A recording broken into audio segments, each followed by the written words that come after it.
Paris Saint-Germain family to the pre-match podcast of Paris Saint-Germain versus Le Havre. Paris Saint-Germain is finally back, and yeah, we have some other stuff to discuss, I guess, as well. So let's jump into it. Obviously, I haven't posted a preview today, so I know nothing about the upcoming game, just like you guys. So let's check it out. I've seen a predicted lineup came out. Who's this? Whoop! What a banger.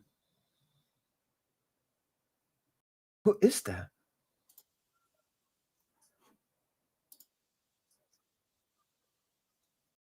Barcola? No. Lucas Hernandez? Insane shooting technique. Is it Lucas? Kvara? Kvara? Kvara. Khvicha. Yes, sir, Cody. Welcome, man. Nice is disgraced to Ligue 1. Yeah, I saw that they lost 4-0. No, our hate for Nice was completely justified, man. What a filthy team. Khvicha. Yeah. Bendi La Kvara. What's up, Santo? All right. Marquinhos can honor the Saturday's 500th match in Parisian colors. Ooh, a tribute at the end of the match. 241 as captain. All right, that's really nice. I've also seen that we're going to show off the UEFA Super Cup. I'm not entirely sure if that's correct, but here we have the predicted lineup, and I think I have an actual picture of it. Is it the same one? Le Parisien, yeah. So I bookmarked this a little bit earlier. Tech is there. Wa alaikum assalam, brother. B-U-T. Yeah, embarrassing, man. Yes, sir, Seiko. For the career? Should sound Forbes? Who's that? Oh, Carlos Forbes, this the dude that scored the brace against Barca. I mean, we're not looking for a backup striker, though. No, I'm not thinking anything. I'm just letting my hair be. But this is the predicted lineup: Chevalier in goal for the 19th time this season in a row. Hakimi obviously injured, so Warren Zara Emre as the right back. Could be Joao Neves as the right back. Could be Cinema Yulo as the right back. Zabarni Beraldo. Marquinhos obviously played both international games. Pacho played both as well, so both of them getting some rest, even though Zabarni also played. But what that tells us is that Marquinhos and Pacho are going to start the UEFA Champions League game versus Spurs. Nuno rested. No, Nuno just came back from injury. He's only training, so Lucas is the left back. Mayulo Vitina Neves. Fabian getting some rest. Okay. Then Kangili Gonçalo Barcola. I guess Khvicha getting some rest. This is a very weak lineup, but we're facing Le Havre at home. Let me check Le Havre. They're probably in the relegation battle.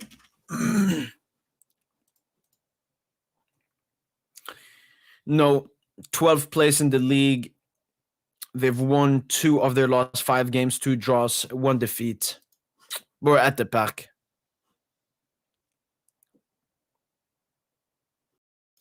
No, it's YouTube. YouTube like changed the names or something.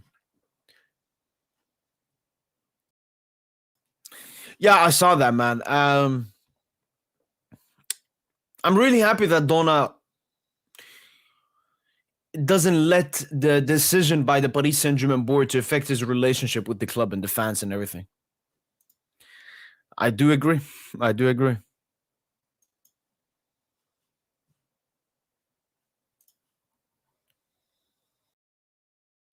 I think in the summer, we should replace Gonzalo with a better backup 100%. Obviously, Cinema Yulo has been playing a lot of false 9. Maybe Lucha looks at him, but maybe you get more of a striker type.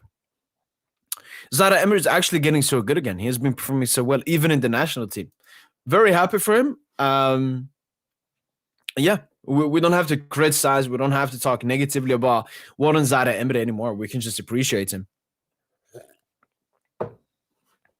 What did Donna say? I think I have it bookmarked.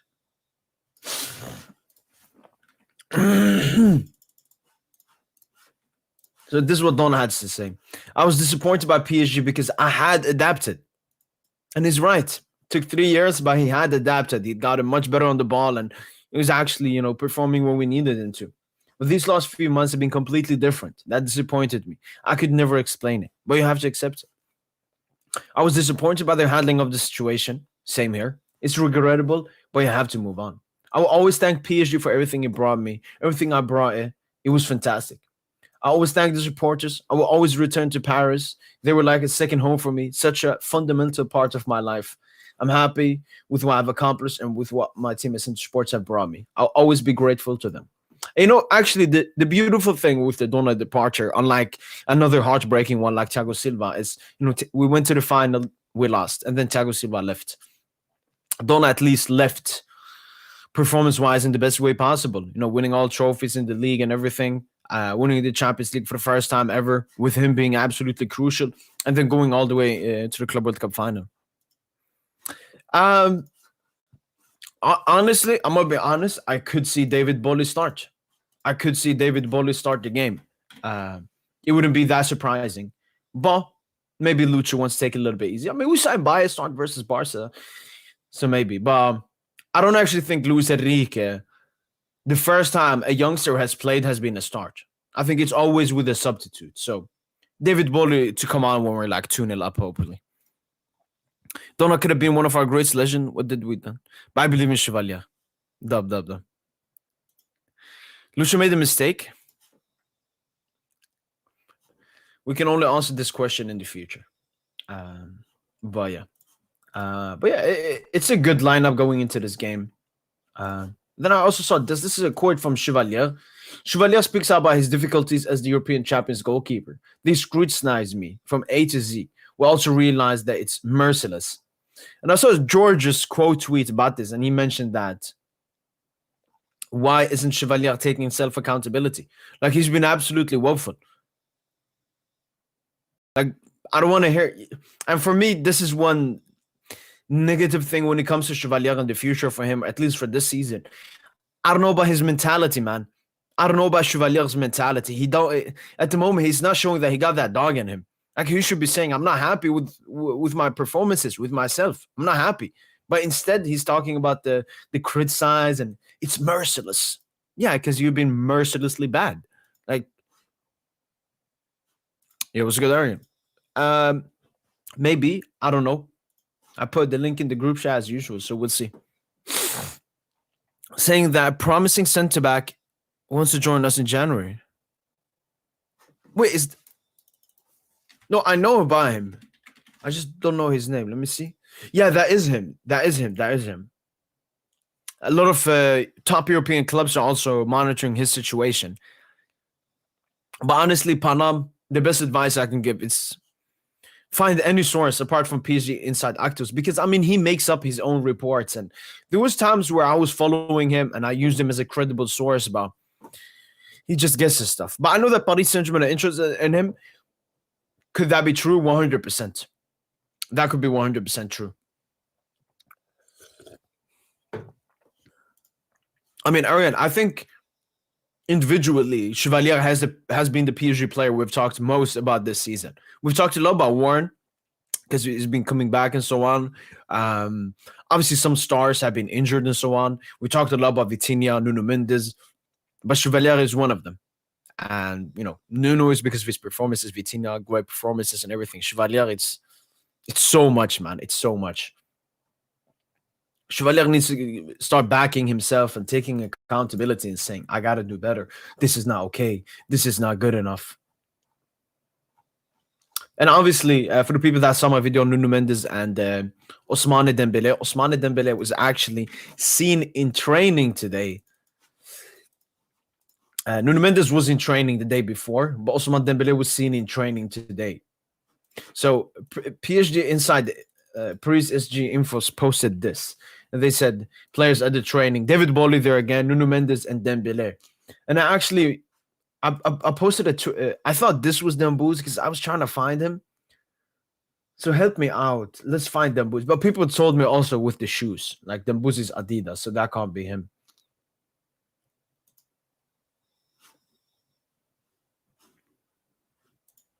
Can't see Dembuz. But yeah, they said Dembuz is back in training. Maybe he's one of these players behind. That's Nike. Anyways, well, he was back. Nuno Mendes was back. But from the reports that have come out, they will probably not be in the squad for the upcoming game versus Nantes and not for the Spurs game either. Ça va, Olian. Wesh khoya, labas. Are you talking like that he's going to interviews or the way he's talking? Because I don't like either. Like, don't bring extra attention to yourself. But and the way he's talking, yeah, he takes no self accountability. He wants to be the victim. You know, everybody's against him and everything. Exactly. Like, stay a little bit. And Olian, we gotta be honest. Have we ever seen a goalkeeper perform as bad as Chevalier? So this is a video that I have scheduled. It's gonna come out in any day, and maybe even tomorrow before the game. But we can take a look at here because right here proves how bad he's been. Like, he's genuinely been so bad. So this goals conceded per 90 compared to Donna last season. As you can see, very similar. And then PSG, PSXG -1.1 Donna. That's not good. And Chevalier 2.1. But then we take the season before with Donna, where he was actually elite in all competitions consistently, not just in the knockout stages like last season. Look at this. +10 in PSXG, Chevalier 2.1. Then we go to previous Chevalier seasons, +9.6. Another one, +6.4. +6.4 to -2.1. From last season, he was +9.6. This season, -2.1. Then I went through all of his goals, like, embarrassing. And look at it. I mean, it's like more than half of the goals he's conceded, he's said to be blamed. And then this is another thing I found. So Chevalier this season has conceded 38% more than he's expected to concede. And last season, he conceded 16% less than he was expected to concede. Donna, 29% minus last season, but 29% plus in the season prior. But yeah. I mean, I don't even know who that is, man. That's how shit he was, probably. But no, I agree. The debut that Chevalier has had, you know, Areola. We had question marks about Areola when Tuchel decided, Emery decided he was going to be the starting keeper. Buffon. We've had so many, you know, not top goalkeepers. Like, the only top keeper we've had is Navas in like my time, and then with Donna coming off a Euro play of the tournament and so on. But no, it's been abysmal. It's been abysmal. Yo, what's up, Diaz? Yes, sir. But it's not done yet. We still have a little bit more in us. True. B-Tech Vicario? No. I mean, last season, Chevalier was one of the best goalkeepers in the world. I don't think Vicario was that. Can you check Donna last year? Only first 2 months? Yeah, it was good, psych. It was good, bro.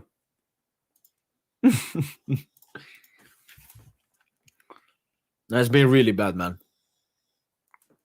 My issue is there are people like me that want to support Chevalier, but the issue is they lie. So they act like Chevalier has been much better than what he actually has been. I never do that. I support Chevalier. It's a really tough period for him, and I think he deserves respect. But we can't lie, man. He's been disasterful. Okay, so this is Donna. You said beginning of the season, last season.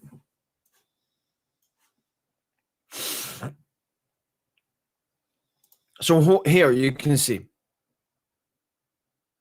So he was expected to concede 0.2 this game. He conceded 1. He was expected to concede 0.3, conceded 0. Was expected to concede 1.5, conceded 1. 1.1 to 1. 1.6 to 2. 1.1 to 1. 2.5 to 2. Wow, we were conceding a lot of XG here in some of these games. You see, this is what you don't want to see. It's stuff like this. 0.2 expected goals to concede, and you concede one. 0.5 and you concede one. 0.7 and you concede one. I mean, 0.9, 0.7 is still high up. But yeah, here's Donna's first months. Do you think Chevalier will leave by the end of the season? Absolutely no. Chevalier is a signing for the moment and for the future. You know.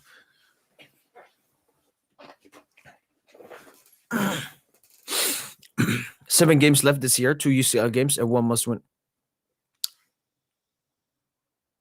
Against these rats?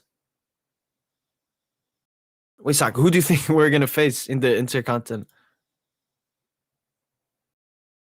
Oh yeah, exactly. Trophée des Champions played in 8th of January. That's being confirmed.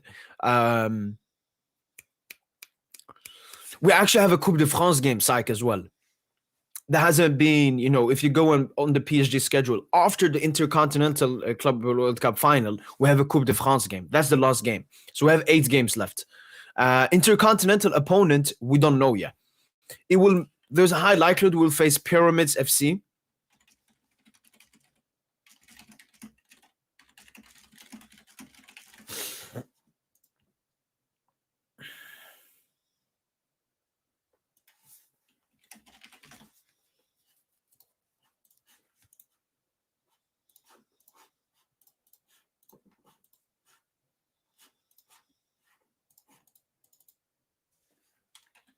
Yeah, so like when you search for it, this is the pictures you find. PSG will automatically play in the final, as you can see. So Auckland City got to play Al Ahly. So Oceanic winners versus Asian winners. Then whoever wins is going to play Pyramids FC. African winners. Cruz Azul is going to play the Copa Libertadores winner. Was that Botafogo?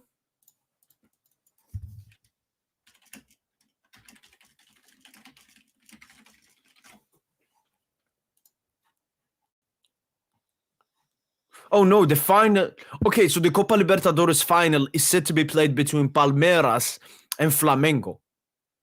So it's going to be either Palmeiras or Flamengo here. And I mean, I think the South American team should be the strongest team to face us, and they only have to win 2 games to play us as well.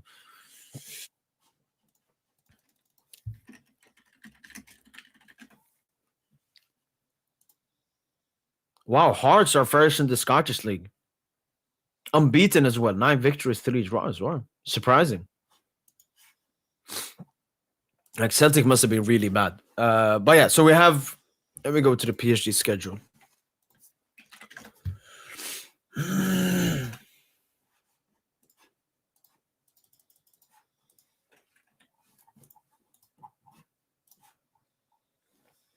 So we have Le Havre, Spurs, Monaco, Rennes, Bilbao, Metz, Intercontinental final, and then we have Coupe de France game. Let me see the date of our. Obviously, it's not going to be the exact same date, but I want to see the date of our previous Coupe de France game when we played Arcelon. Hopefully, we get an easy opponent this time, man. Arcelon in the first Coupe de France game was really tough. Was this it? No, that was the Ligue game. Okay, it was played on the 24th. So it could be 24th once again.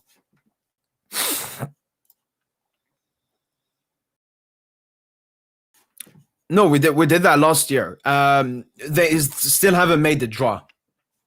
It was really unlikely getting a tough team like Arcelon that early on, but then obviously we had the weaker teams. Hopefully this time we start you off with a weak team. Thank you, Spursy. 1 sec, Tosin.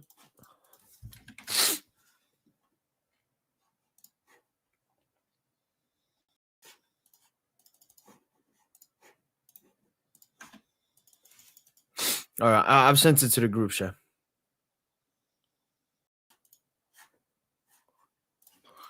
One second, I just seen I've made a mistake in the thumbnail.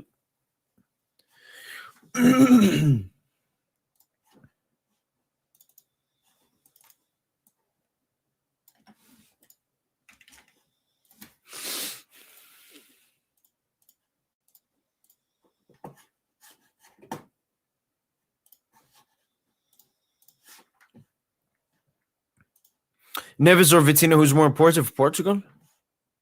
Vitinha.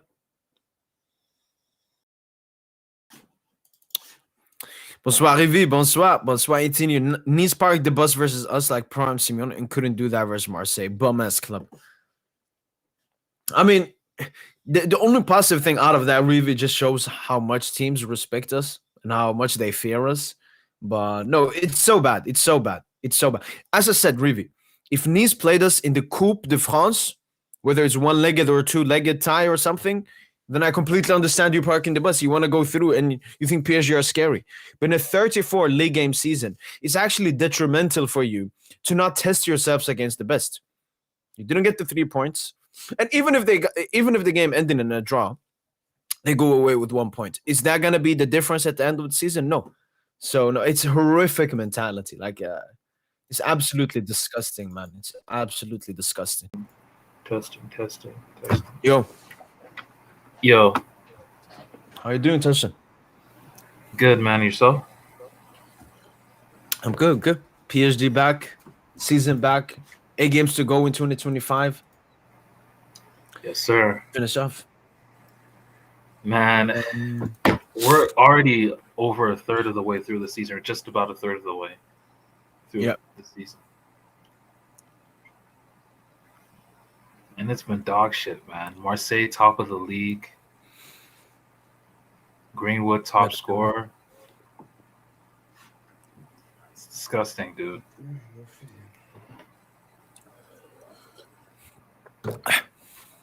Can't even hold shit down in France right now. No, we're letting everyone feast now. And then I'm just waiting for that win streak. So a report here came out about Chevalier. The teammates of the French national team have once again internally addressed with Chevalier the issue of the lack of the RN. The goalkeeper maintained that it was a mistake due to intention. Question in recent days about Chevalier's lack of RN, the leaders of the collective Ultras Paris made it known that they are paying close attention to this matter, given the history of the stance and the values we defend. This is play better, man. Just play better, Lucas. Just play better. No one gives a fuck. Why have they made this like so big? And what do you think about him saying? Well, Chevalier said that he accidentally liked it, then he slept, and then he woke up. That's bullshit. That's obvious bullshit. That's bullshit. Like that's some pussy shit too. Like stand on it. I would have respected you more if you stood on it. Yeah, and what he liked, Tosin, it wasn't something like send the immigrants back. I don't know, Africans are not French. He just liked one post where he said, "Oh, I might vote for the right instead of the left this time." Yeah, something politically spicy that many French people share. And I don't like the ultras and everything like going at Chevalier for this. Like the ultras saying they might boo him in the game, Tosin. This is our goalkeeper, Tosin, who's going through horrendous form, and you want to boo him? Yeah, that's because of a like. That's nonsense. And this is once again the ultras. They're not representing the club; they're representing themselves. No, it's just some moral grandstanding. That's all that shit is, man. Oh, look at us. We're so righteous. We're so anti-racist. We're gonna like just keep it football, man. Get that shit out of here. If there were pictures of Chevalier in like a racist march, screaming like "fuck the Muslims" or something, then yeah, we need to have a conversation about it. But like to post. Yeah, anyway. If he was hurling racist shit, yeah, well, okay, then we can discuss it. But man, it's a non-story, man. Just move on. Yeah, do you think it's due to it's been so little amount of drama at PSG that anything that comes up, they just gotta become a leech, like just start sucking. Look at Daniel Ariolo, the RMC correspondent. This clown gonna come up and say Lucho is considering Barcelona. Barca is always Barcelona. He's looking at the Flick situation. Just absolute nonsense. Like he's gonna go to broke ass Barca with less tools and shit. Like, come on, bro. Like we all know Lucho still loves Barcelona, and I could see him one day in the future go there. He's actively trying to convince Gavi to come, bro. Maybe Dani Olmo, maybe Pedri. No, actually just Gavi, from my sources. Yeah, there was a source that came out about it as well. um, so these are the two predicted lineups. The one on the right is Le Parisien. The one on the left is L'Equipe. So they Let's basically go. have the exact same. Yeah, no, they have the exact same. This is a 4-goal lineup. This is 4 goals, easy. Want to know why? Vitinha, there to dictate. Neves, box to box. We got the Chaviesta shit going. Mayulu perfectly stationed as a third midfielder to make Yep. those late runs right next to Barcola. Shit gonna be saucing. Lee, he can come into the midfield, come inside. Even Zaire Emery in points and phases in this game, we'll probably have like a 5-man midfield with Zaire Emery, the 3 midfielders, and Kang. Yeah. Yeah, so I mean, and Gonzalo. I mean, if he's not a dud, he should probably get a brace or two. This is a good lineup. And Barcola, the match before a Champions League game, the league game before a Champions League match, Barcola be going crazy. Don't be What surprised did if you you see do a before the Bayern Barcola. game? I don't remember myself. Who did we play before Bayern? Was it Strasbourg? Was it Nice? Or Nice? Yeah. Okay, maybe he stunk in that game. But more often than not, he'd be cooking the league match before Champions League night. So yeah, and Barcola, I think he should get on a run now. Like it's actually embarrassing that, Ramos and Neves are the top scorers right now. Like Barcola, that should really be him. Yeah. Top spot. So I think he should pick it up. I think he should be picking it up from here on out.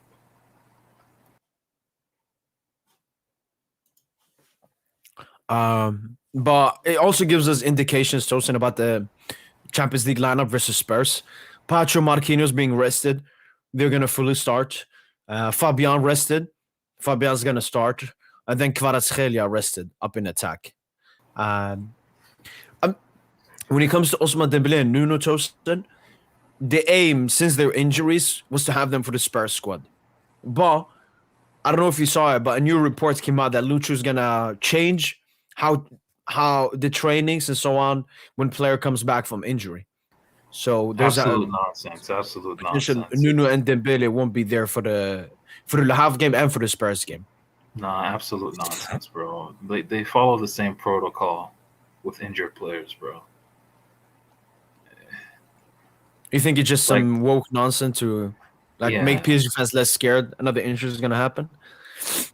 Yeah. Like Le Parisien, they think they know shit, but they don't. Like they were saying Nuno's out, but I mean, lo and behold, we see Nuno in the training photo. Like Dembouz as well. Yeah, Dembouz. Dembouz needs to. Yeah, he needs to. We have 7 games? I think 4 league matches. 8 games before the break, or is it 7 games before the break? Yeah, so we have it 100% is going to be a Coupe de France game after the Intercontinental final. So Coupe de France, Intercontinental, 2 UCL, 4 Ligue. So 8 matches. Yeah, in these 8 matches, this is our season basically. This is where we'll know how our season is going to go. I feel. So if we just maintain some, if we build momentum from here, just like we did last season, have a little break, Trophée du Champion, and I mean most of our players are back. It's only Desiree Doué and Acharf Hakimi. The biggest thing is obviously no new injuries.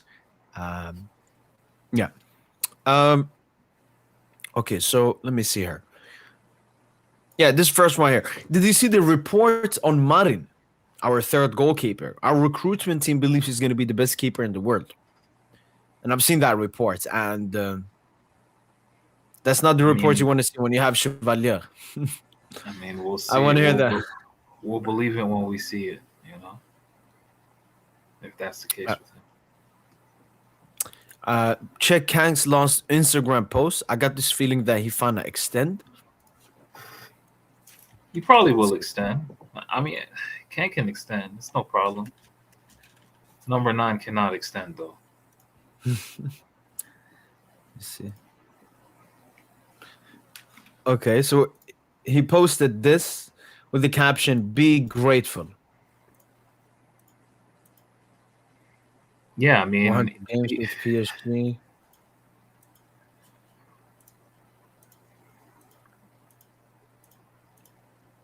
This thing, Tosin, Kangili knows he's in a position where it's either be a squad player at PSG and compete for the biggest trophies and be part of this dynasty, Tosin, and be memorable. I mean, he won Asian Player of the Year, and a lot of that was down to his performances, but also the team accolades with PSG, or leave PSG, go to a club that are not competing for the biggest trophies, and be a starter and be more impactful. like it essentially what you're saying is he can be a big fish in a small pond, like Yeah, you know, a Valencia or a Newcastle United. Newcastle in England. That, like that ain't it. I mean, at the highest level, like Kank even has the level to be in the squad for like a Barcelona, like those techie teams that play similar to us. But like him being a starter, he's just going to be in and out of the starting spot. Like he's always going to be like a rotation option at the highest level. Yeah. But yeah, I mean, him getting a taste of, the highest level, I think, why not stay? I mean, you're promised minutes, the coach rates you. You're versatile, which means even larger likelihood of you getting minutes all the time. Would you say you have seen something different with Kangi Lee mentally on the pitch in the past 4 games? Like he looks more like give me responsibility, Toastin. Like let me show my ability. Before he's like, all right, Dembuzi is better than me, Kvara is better than me. Let me play simple. Obviously, those players have not been on the pitch for some of his actions and so on, Toastin, but I'm seeing Kangili take more responsibility, like fighting for his starting position more than ever in his PSG career. Honestly, I disagree. I disagree with that sentiment because Okay. like even last season, he had like a really good stretch. Especially at the start of last season, there was a stretch where he was our second top scorer behind Barcola. Like he had a really good stretch at the start of last season, and this season, I mean, he's just getting more He's not even getting that much more opportunity. He's probably getting more opportunities in the Champions League, I guess you could say, but I don't really see a difference personally. I don't really, like he hasn't even scored in the league this season. Like he's been more in his playmaking bag, but that's because like we've been in and out. Like the team, we've been rotating. We haven't been able to have the same starting 11 for 2 games straight. But yeah, I think the thing with Kang, right, is he just needs to focus on playing well. That's all he needs to focus on. Like just being consistent. And I agree, Tosin, that he's had patches of form like this before. But I'm strictly talking about the like, for example, the Bayern game, Tosin. I liked how Kangi Lee, Khvisha was thinking up. Kang was like, all right, let me try to salvage a point or something in this game. But what about last season? Last season against Bayern, Dembu's red. We played better after the Dembu's red card with 10 men. And Kang was a big part of that. Like Kang has these games where Kang translates to the highest level. But he's not doing anything new. It's anything that we haven't seen, The only thing that we've seen that's a little bit new is him replacing Vichia in that libero midfield position. Yeah, as a number 6. But it's just. Do you think we need a bigger sample size to come to that conclusion? Because he's only been 3-4 games. Oh, like in terms of him playing the number 6? No. In the sense of, are we seeing a new Kangi Lee? Mentally, mean, he's still a top player. He's ability. I just feel mentally, Tosin. What Kang is, you just look at Kang is a wing fielder. That's what I classify Kang as, a wing fielder. So he's a winger that has midfield traits in the same way like Due is also like a wing fielder. Except Due can play on the right, but he probably prefers the left. And Kang prefers the right. and they can both play midfield. They can both play as forwards. That's what Kang is, just the left-footed Doué in our squad. You know, Yeah. that's kind of his role in the team. So he'll fill in midfield or in the forward positions where he's needed. He even had a good stretch last season playing the false nine. I think back to Yeah. the Stade Rennais game where we had like the pink shirts. No, it was You really know, he was really good in that game. So Kang's had a lot of good games. Even like in the City game where he got substituted at halftime, he played well in that.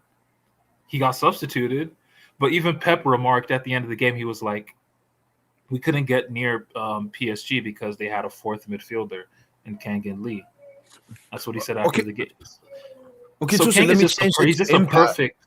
Let me change it to impactful then, because we're talking. He's always shown glimpses of good performances, but now he's the impactfulness.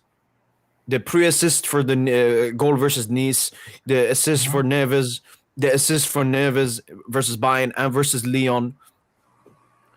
No, like I him just feel hitting the like post against Barcelona.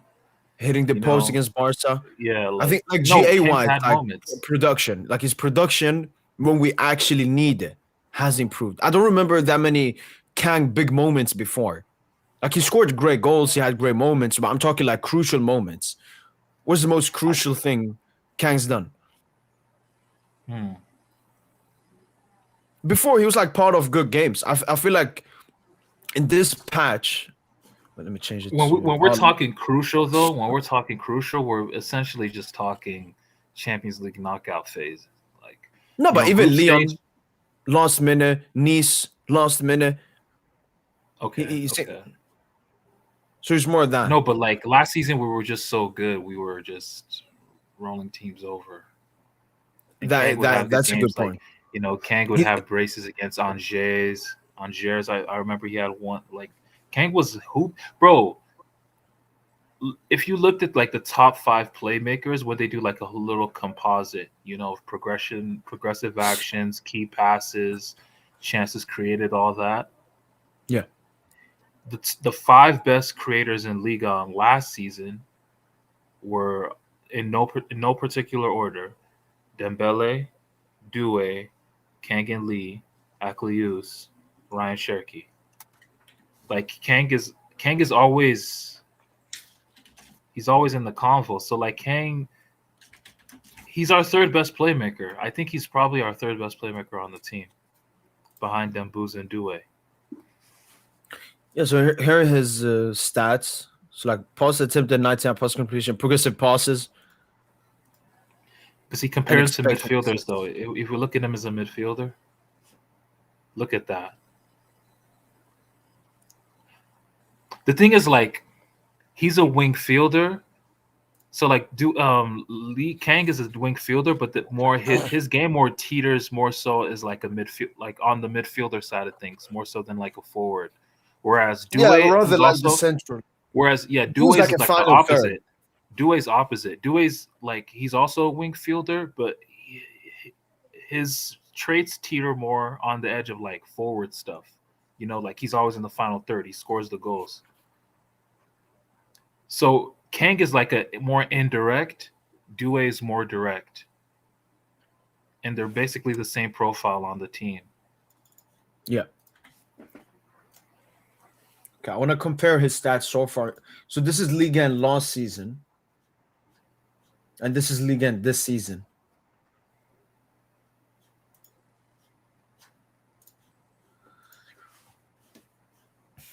I can unfortunately only choose versus midfielders, but that's probably because he's played more than 3 games only as a midfielder in Ligue 1 this season, and there his stats are really good. Progressive passes, shot creating actions 99. I think he's really great in shot creating Yeah, actions overall. yeah. No, he's number 1 right now in all of Ligue for sure.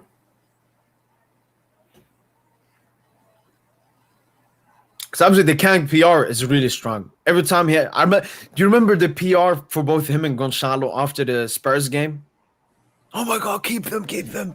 They're gonna be so huge. We don't need to sign players. And I felt the same thing now. Like I made a video, Chosen, my thoughts on every single PSG player so far this season. And I got comments. Kangili has been amazing this season. And I'm like, what does amazing mean? He's not being amazing.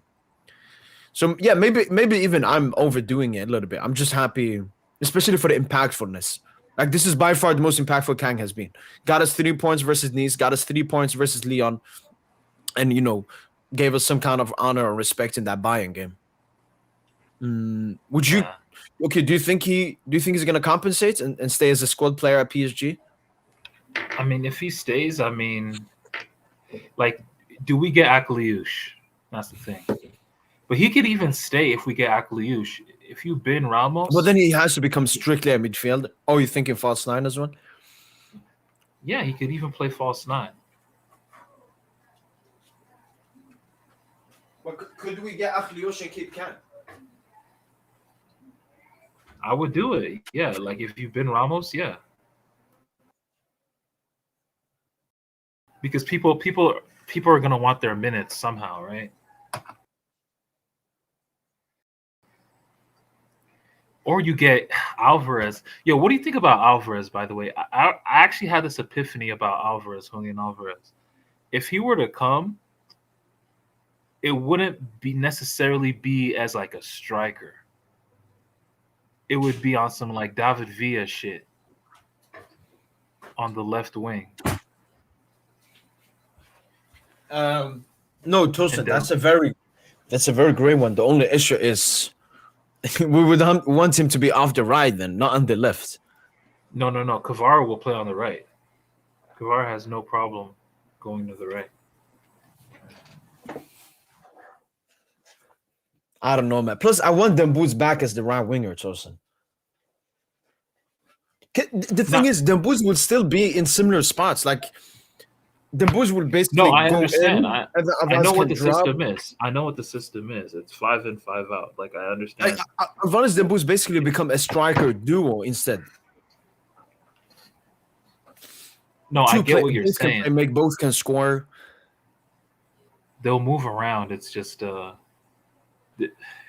Lucio could definitely be very flexible with it if he gets Alvarez. But according to Fabrice Hawkins, it's not really a priority. He did like an interview yesterday, 2 days ago. Yeah, his sources are weak, man. Stop, man. Stop. You know he's like Campos' mouthpiece and shit. Yeah, but why isn't he? But we know about the interest. The interest has been confirmed always. I think it's on some Cherokee shit, man. Like, you reject it, the train only passes by once. Not really from the reports I've seen. The reports I've seen is that both Alvarez and Paris Saint-Germain were like, you know what? Maybe another time we'll do it. For me, the biggest thing is Alvarez. If are you willing? In January, Alvarez push out. Alvarez has to tell Atletico, accept what PSG is making, and I will not go to training if you don't accept it. That's what Alvarez has to do, because Atletico wouldn't want to lose out on Alvarez in the middle of the season.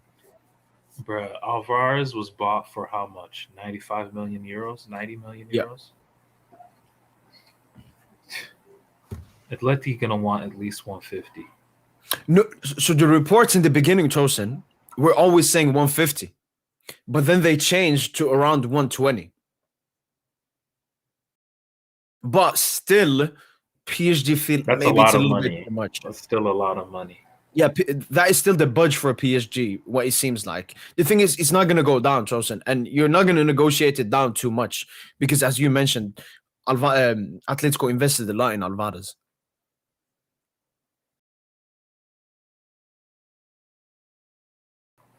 Yeah, I don't even think 120 gets it done. Because if you're offering 120, that it's like you're showing your hand.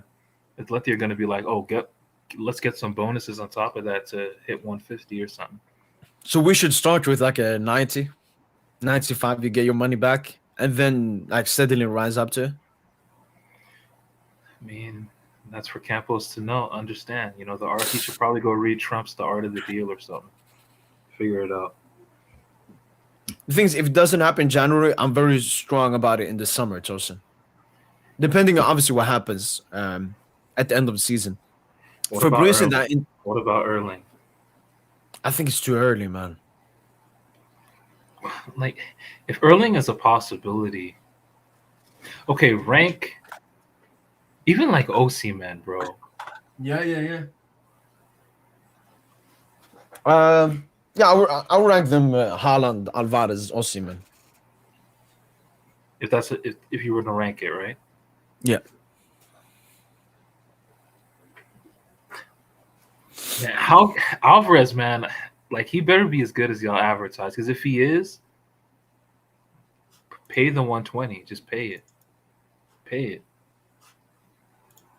No, But Alvarez. if you're having reservations, it's like I just feel as a playmaker when you're a playmaker, when you're a Pessi, when you're a Di Maria, when you're a Neymar, when you're a Dembele, when you're a Desiree Doué, you know, when you're a playmaker, you love a number 9 that can bully, that's a threat beyond the last line. Like you love a Cavani, you love a Holland, you love a Osimhen. They just because they just attract so much. Like they're willing to do all the dirty work as well. Yeah, but it's clear that's not like Lucho's philosophy. Like even against a relegation battling Park the bus teams, he still opts to start Mayulu ahead of Gonzalo, even though Gonzalo's profile would maybe No, but suit that more. Gonzalo's ass. Gonzalo's ass. I know. Gonzalo. I'm just saying profile. He's the one to destabilize the box, take markers, and so on. I know his ass ball. Gonzalo's issue is just he just has no. He just has nothing. There's nothing extraordinary in his game. The strongest part of his game is probably his finishing, and even that's not Yeah, but elite. You know. look, here's regarding Osimhen. However, Luis Enrique warned the Portuguese executive by saying that his profile was not suitable. The issue of the amount was also a problem operation. So Lucho told Campos the profile is not suitable. Hmm. But yeah, no, Alvarez would be huge. Alvarez would be huge. So I wanted to show. Cherky Tosin. Fabrice Hawkins finally put everything that we need to know. Let me find the report.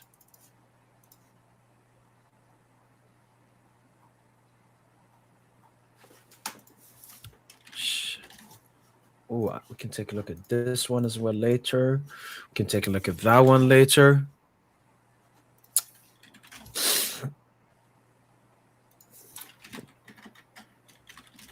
But you saw the Fabrice Cherky stuff, right?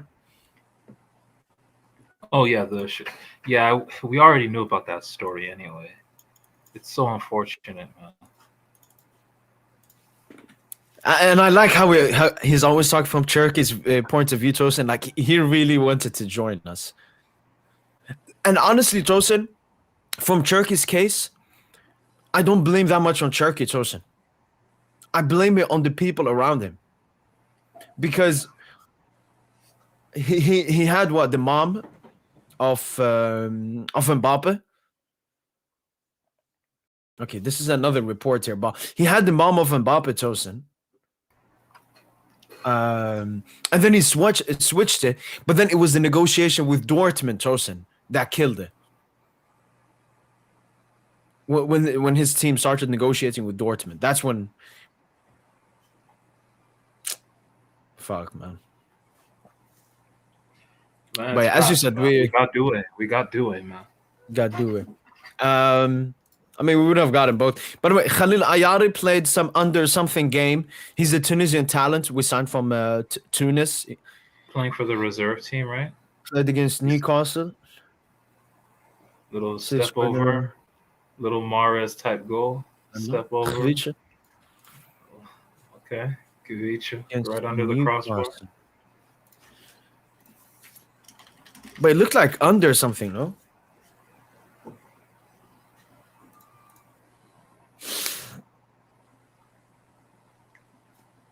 Under 20, yeah, under 21, Tosin.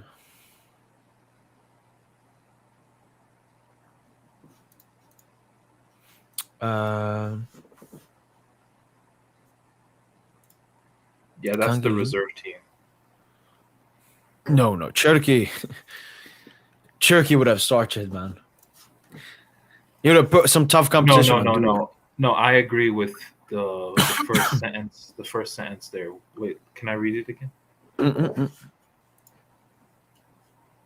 Yeah, like the midfield, Cherokee doesn't have the volume to play, the volume of play to play in midfield. Like, sure, in possession, he would probably be in midfield zones, like if he learned the systems of rotations, how we rotate. But just, doing all the stuff without the ball, like he really harms, rest defense structures, like out of OOP, like out of possession structures and stuff. Which is why Pep has like been slowly ingratiating him, like teaching him like the game within the game. If that makes sense. I think Lucho would have probably done something similar with Cherokee. But yeah, I mean, last summer or 2 summers ago, it was Cherokee. This past summer, it was fucking Mastantuono, man, that they want. That was the wing fielder that they were looking at. So now who are we looking at? I mean, give me Anthony, man, or Akliush.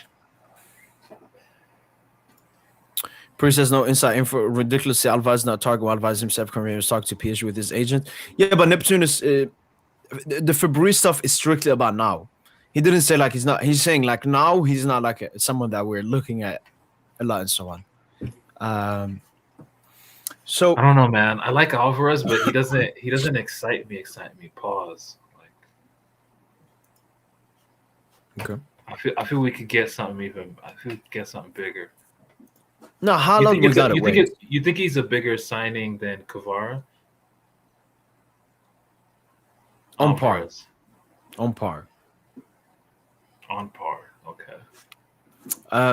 So this was from Didier Digard, the Le Havre coach. I wouldn't park the bus against PSG. I wouldn't do it because I don't know how to do it and it doesn't make me happy. I'm also convinced that when you convey a message you truly believe in, the players adhere to it more easily. What brings you continuity is your content, not the results. If you park the bus and by chance manage to draw the match after, for me it's difficult because it doesn't really give you any guarantees and you won't be able to reproduce that every weekend. On the other hand, if you play well but lose, you still have plenty of things to build on, knowing that you won't face PSG every weekend. Yeah, Le Havre eating 6 confirmed. Shout out to Didier Digard, because I mean this is how a manager should sound. It's talking about continuity. You know they're gonna hold 6. It's just like what Jibril Sidibe, the Toulouse wingback, former Monaco, said. We're not gonna park the bus. They held 6, man. Just saying. But it's a much weaker PSG. That's why. Give me a 2-0, Tosin. Maybe a 3-0. Just getting back to rhythm. 4-1. Like looking at the place we have, the thing is Barcola Tosin could give us a brace, but I just don't know about Bradley Barcola at the moment. No, I remember even when he was previous Nice manager as well. Like Didier Digard has always been like a respectable manager in Ligue 1. And a lovely beard as well. Like when you see a man with you know, Tosin, that is one of the filthiest quotes I've ever heard. The quote of "You trust a man if he doesn't have a beard. Like if you don't have a beard, you're more trustable." I've never understood. With that, though. I do. It's such a Zionistic. Yeah, but I don't trust the presidents. I don't trust the presidents. I don't trust the. I'm not even saying that a beard makes you more trustworthy, but having a beard or not having a beard, I mean, doesn't change the trustworthiness of a person. You mentioned presidents. Presidents are by far the biggest liars. Politicians, biggest liars, and they usually don't have a beard. No, that is true. That is true. But in any leadership position, it is advised that you don't have a beard. I don't believe in beards either. I can't grow. What do you mean you don't? Like I'm just talking from like a normal sense, like a beard. I don't know. People just make too much of a beard. A beard is just hair growing upside down on your. I don't know why people make it into such a big thing. Anthony is decent start. Yeah, Tosin, there was one left-footed right winger that I've been thinking about. Savio, City. Nah, he just extended. He just extended. Extended what? That- He just He signed. extended with them. Yeah, no, he extended with City amid the Tottenham interest.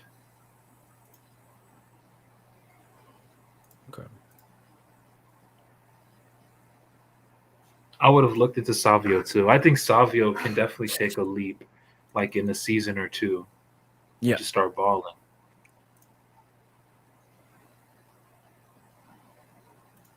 Yeah, and he definitely feels like a Lucho type winger. The only thing is the price tag. Because I remember when the Spurs were in for him, they were talking about like 70 million. I would never pay that for Savio. You still Max got those. 50 million. You still got Mbaye stocks. And buy it. Um, I don't know. Like he still needs to show me more. He still looks like it's like how you saw Mayula before Tosin. I currently still see him buy it in that sense, in the sense of he's going to be a good squad player now this season, especially with us missing players. But he's one of the youngsters I could offload because I don't know if he has the potential to be part of the squad for a consistent amount of time. Yeah, no, I hear you. But his profile is alluring though. Like if he can really develop into being that 1v1 winger. What did he get? 2 assists, 1 goal for Senegal. Yeah, he took his goal very well. Got it on his right foot, cut inside on his left, and near post finish. Who did he play? They played Kenya, I believe. Okay, let's see if there's some comp or something. Yeah, but very happy for him. He's obviously going to be away for AFCON as well. But yeah, my opinion hasn't changed that much about him. One thing that's funny, Tosin, because I made the tweet about Haaland, and then this came out as well. Why he signed a 10-year deal when he could have ran down his contract, the smart ass. I mean, Haaland is just way more respectable, Tosin, than Mbappe. He respects City. It's also the club of his dad as well. So he doesn't treat City in a bad way. What did he do? Extends for 10 years, Tosin, but with a release clause. What does that mean, Tosin? He gives full power to City, and he gives full power to himself.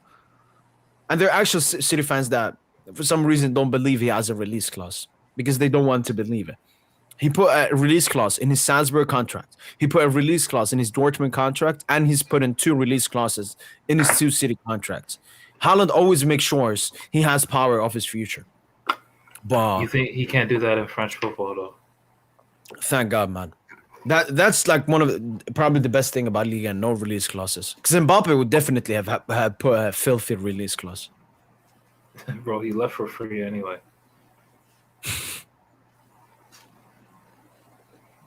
But also, I've always been part of Project Haaland, and now that he's been absolutely insane this season just makes it more. I don't know. I want it more, but it's not this summer, Tosin. I've always said 2028, 2028, 2029. So basically, when maybe Dembele retires, or maybe starts dropping off, or then maybe Dembele becomes more of a, I don't know, a leader or something. I don't know. So that's when you're thinking about getting Haaland. I'm thinking about now. I'm trying to run it up. Wait, let me. Because I'm not entirely sure about the release clause, Tosin, when it gets activated. Because I remember when he first signed the extension, we discussed it here on the pod, and what I got is that the release clause becomes active after like 2028, 2029. So here's a report from Goal. Breaking Erling Haaland's open to move to Madrid. Haaland's interest also recently hinted that play secret release clause. I mean, it's not secret. Fabrizio Romano.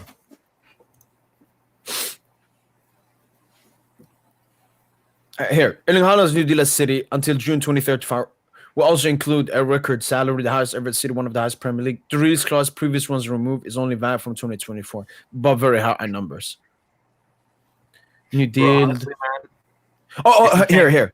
There'll be a release clause valid from 2029. irrelevant. I don't want him anymore. Yeah, it's who cares? Yeah, Holland is there to stay then at City, and then it'll probably Until 2029.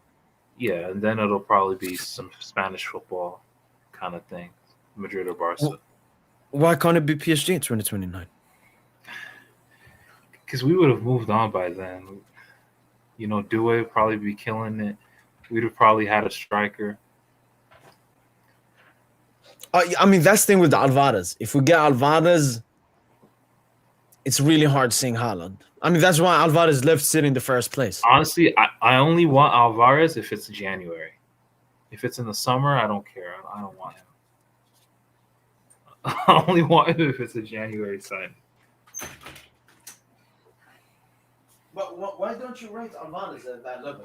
Like, how many strikers do you think are better than him? Not many, because there aren't many. There aren't great strikers to be. All the great strikers they're old as hell. Like your Harry Kanes. You have Holland, obviously, but he's unattainable. Yeah, I guess Alvarez, Lautaro Martinez, Marcus Thuram. Man, strikers are like it's a mid position, to be honest. Like it's not a lot of depth in terms of talent at the striker position. Even like the striker on the come up now, these strikers on the come up at Strasbourg. I mean, they're good strikers, but they don't look otherworldly, you know. Emega and Panicelli. Like they're good. They don't look generational. Like there's no generational strikers apart from Erling. Mohamed Amora. He's a winger, right?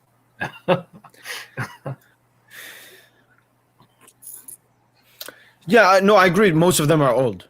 You got Lewandowski, you got Kane, you got Guirassy. Lautaro is getting a bit older now as well. Yeah, but like Julian Alvarez, though, he does have that je ne sais quoi, like that ability to just score a goal out of nothing. Like that, all the great nines had, all those South American strikers, that unpredictability factor. The Falcao, the Agüero. Yeah. Higuain.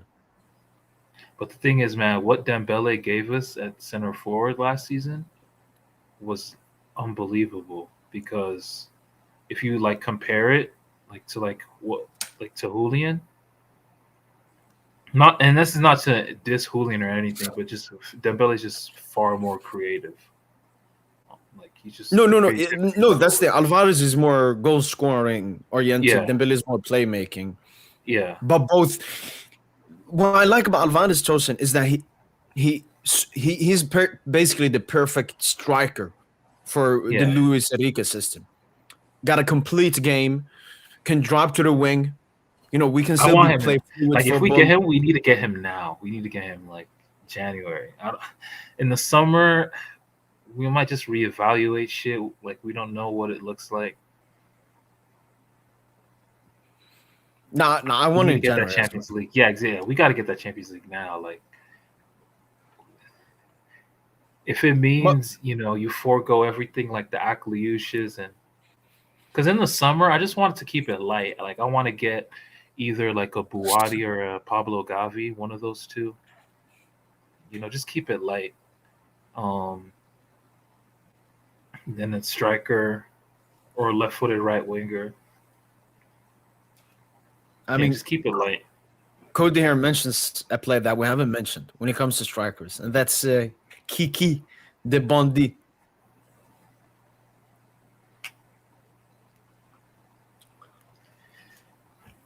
I don't want nothing to do with Asbape, man.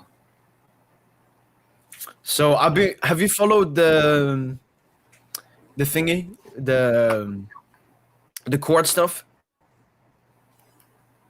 Not really, bro. Not really. Tosin, it just got much worse. So for the past year, what they've been going to court for is the 55 signing bonus stuff. That's what they've been going to court for the past year. But now, Tosin, it's basically a battle between the two. PSG are suing Mbappe for, I think, 460 million euros, Tosin. And Mbappe is suing PSG for like 300 million, I think. Does that make sense? Yeah. Like, how can people call Mbappe a legend of Paris Saint-Germain? For me, honestly, it's now I know how Barca fans feel. Now I kind of know how Barca fans feel when Neymar took them to court.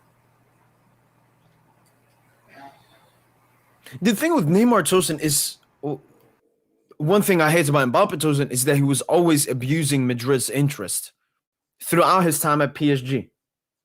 Neymar, he went from like loyal Barca player, everything, to out of nowhere, release clause paid, and he left. It went so quickly. Whilst Mbappe, Tosin, it was like a knife at your back all the time.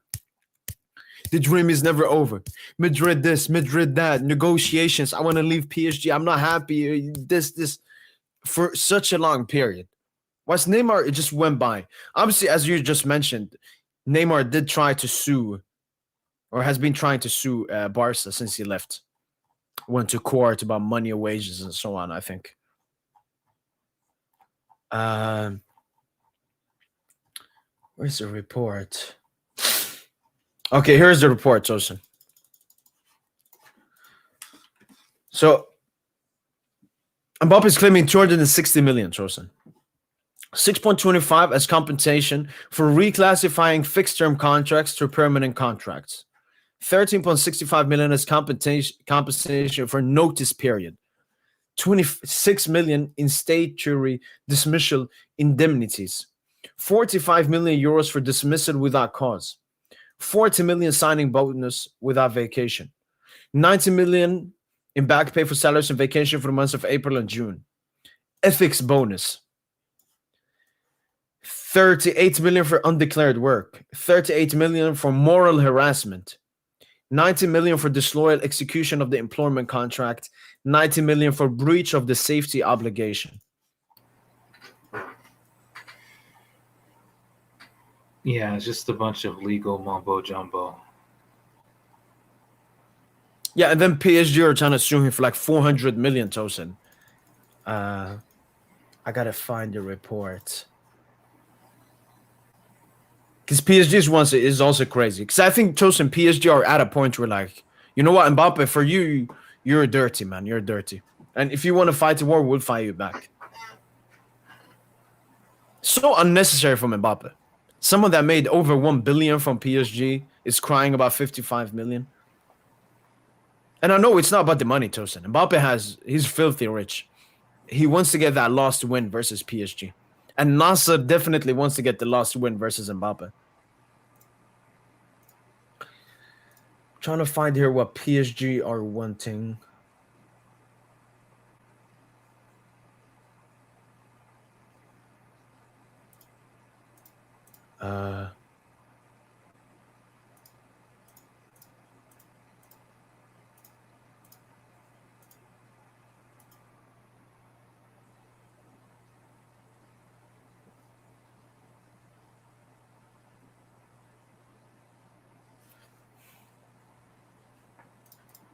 Yeah, man, just a bunch of legal mumbo jumbo, G.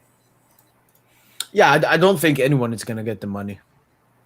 Mbappe just ruining his legacy day by day for nothing. Oh, here's what PSG wants. Composition of the claim: 20 million for damage to the image, 60 million for bad faith in the execution of an agreement, 180 million for the concealment of this agreement, 180 million for loss of opportunity to transfer the player. Which amounts to a total of 440 million. Which mentioned the failed transfer to Mbappe to El Hilal in the summer of 2023. Yeah. So they want Mbappe to give us money that El Hilal were supposed to give us if he had joined them. Ooh, that money would have been crazy too. Mbappe should have pulled he could have done a John Duran, been there 1 year and then left.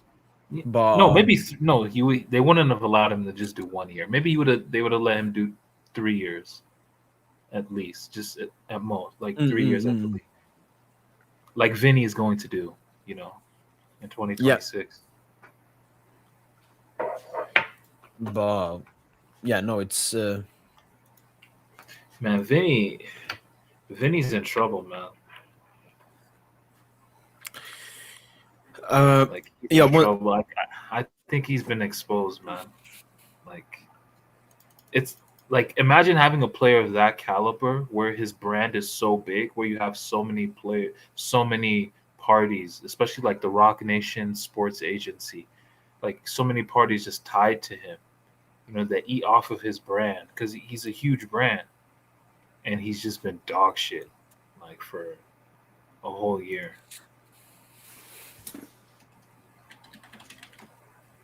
so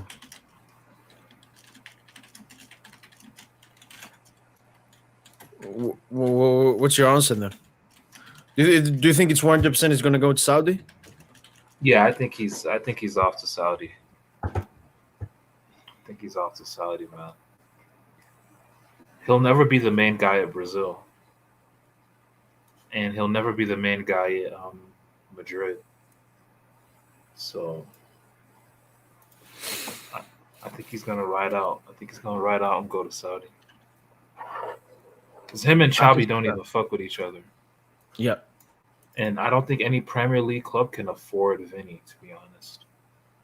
Like his wages, the wages he'll demand, and like the transfer fee on top of that. Even PSG, according to Romain Molina, they want no parts of Vinny. Yeah, no. We don't, especially don't want to help out Madrid. I mean, he only got 1 year left in his contract, so Madrid No, are but losing. apparently though, Vinny did reach out to Paris Saint-Germain's camp Yeah. about the possibility, and Paris Saint-Germain said, if you can run down your contract, we'll look into it. Ooh. You think Vinny does that? You think Vinny sacrifices a full season of his career next season to play for Paris Saint-Germain? I think it depends on who's after him. I think if it's only Saudi in for him in this summer, he would then like do that. But I don't know. I see Vinny to City. I think. I mean, Doku's cooking now, but maybe Doku can play off the right. There's no way But City do not want Vinny. There's no way. with the He'd Rodri fuck Ballon up d'Or stuff with the before. wage, not even just the wage structure. I don't think they want to do that.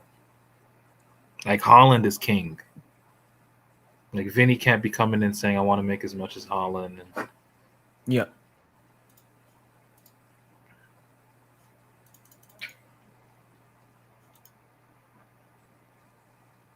yeah, I don't see it for Vinny. Leao, by the way, what are your thoughts on Leao moving into the striker position? Yeah, I think Allegri has been trying him out.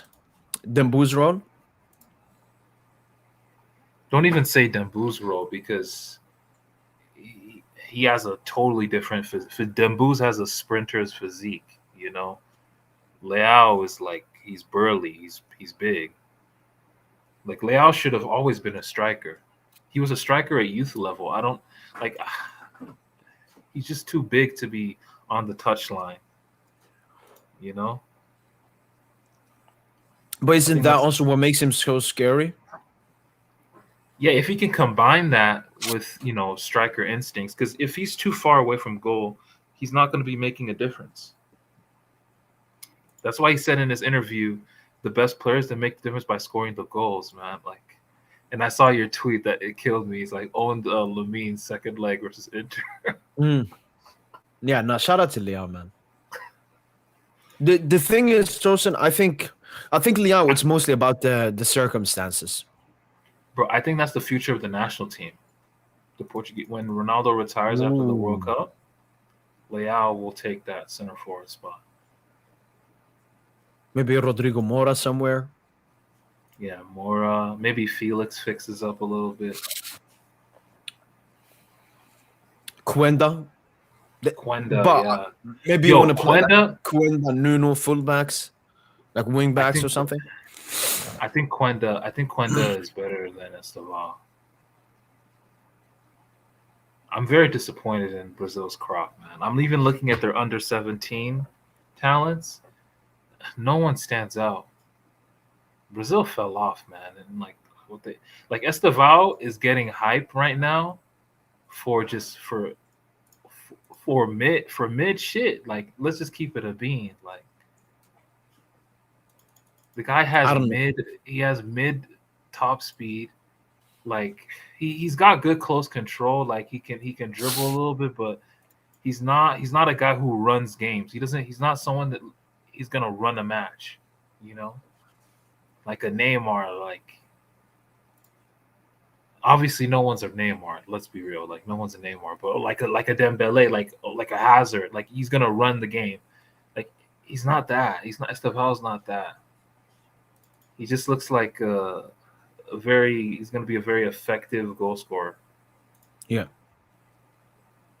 Which is just, it's kind of, I mean, that's just, it's a buzzkill, man. I thought he was gonna be much more. I thought he was gonna be like this guy who runs matches, you know, like a Lamine.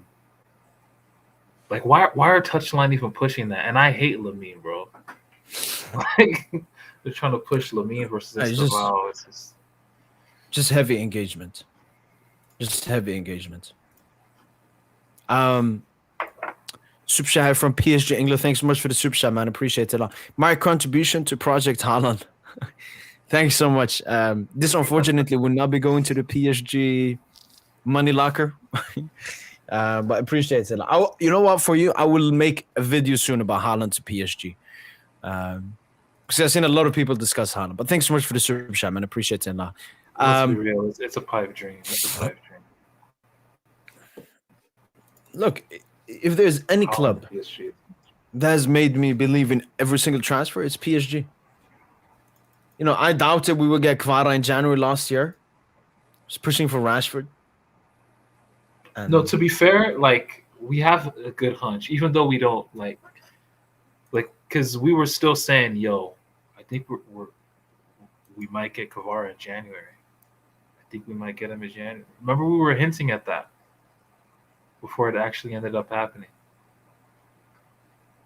Maybe Alvarez is that one, bro. Maybe Alvarez is really that one. I think so. Maybe now do you think maybe they're playing low key, Tosin? Yeah. So that's why Fabrice said we're not looking at him. Dude, 130, dude, just fucking do it. Fucking do it. Just fucking do it. Just fucking do it. Because think about Achlios Chosen. In the summer, who was in a stronger negotiation position, us or Monaco? It was Monaco. They had slapped a 70 million price tag, and PSG was like, you know what? We're not talking. If we come back in January, Chosen, they're desperate. We are in the stronger negotiation. We can sit there and be like, could you take 50? 55? So that's one thing with the new Campos strategy. It's also we're becoming so good at negotiating, or not good at negotiating, but good at being in a strong negotiation. We're good at playing the long. Playing the long game. We're playing the long game. Yeah. If we don't get our deal, we won't do it. Even if we really want a player, even if we need the player, even if all of that. Apart from maybe Zabarni Tosin, we looked a bit weak there. Wasted 2 months, paid up what Bournemouth wanted.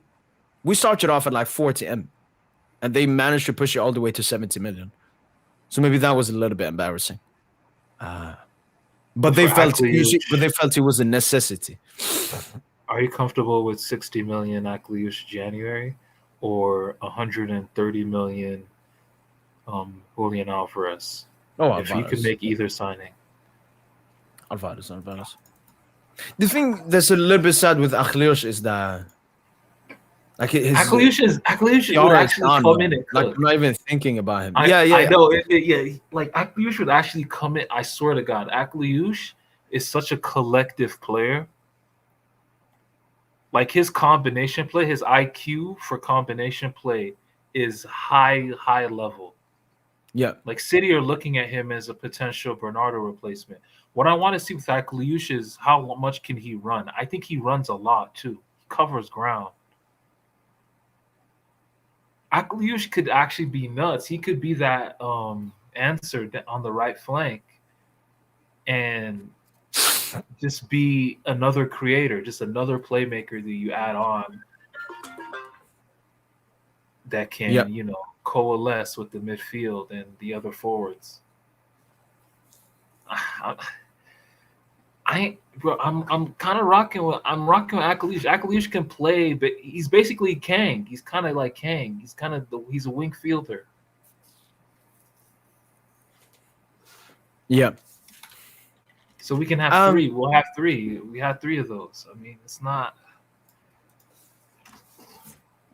No, I would take Akalish. I would be happy with him. Alvarez is the explosive one, though. That's the explosive signing. Yeah, having Alvarez, Dembouz, Khvicha. That sent shockwaves through Europe. Yeah, like we want to go back to back. Yeah. But that's the thing, that's like too much heat. Do you want too much heat? We didn't get too much heat from getting Kvara. Yeah, because Kvara was like, he was a little bit mid that season with Napoli. Plus, he was injured as well, so his hype wasn't there. Yeah, Alvarez he's started the season. Plus, Napoli had like a really shit season the season before, where they didn't make Europe. So everybody called like Kvara one season wonder. So like the casuals didn't rate Kvara. Exactly. We bought him when his stocks were low. Yeah. Alvarez, his shit's sky high, like sky high. Yeah, no, everybody. He got the Premier League PR. He got the World Cup PR. He got the La Liga PR. All the PR. EFC PR. Yeah. Barca won him badly, so they rate him highly as well. So if we sign him, Barca fans, that rating would be like, yeah, no, they're serious this season. But yeah, no, let's continue playing this long game. Let Fabrice, Campos, let the reports all mention that. No, we're not that interested in Alvarez. We're not thinking about him. But Alvarez knows if this transfer, because for me it's been clear since the transfers, the reports came out, Alvarez has to push himself out. Because Atletico are not going to sit down at the table. Especially for the price that we want. Reports mentioned 150. PSG were never thinking about it. It dropped to 120. And I think the Sasha Toverelli something, his report mentioned that it's still a bit too much for PSG. The 120? No, it's not too much. PSG the thing is we have the money. We can put the bread down for Alvarez. It's just, do we want him, and is he ready to really commit? Come on, bro. Like, how many weeks are we away from fucking 2026?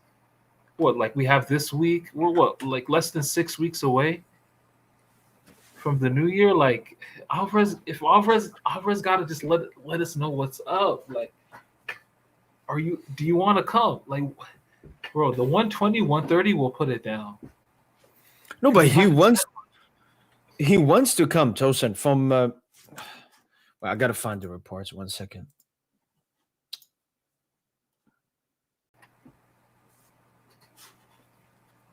No, man, it's really connecting, man. This January cop, if we do it.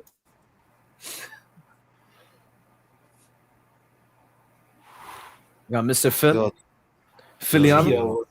What's good? What's good, Phil? I'm chilling, man. Y'all gotta stop waffling, bro. Julian is not going to PSG, man. He's going to Barca in 2026. Oh, Haaland? Julian Alvarez is not going to PSG. Okay. Phil, do you actually believe that? Yes. My connect told me too.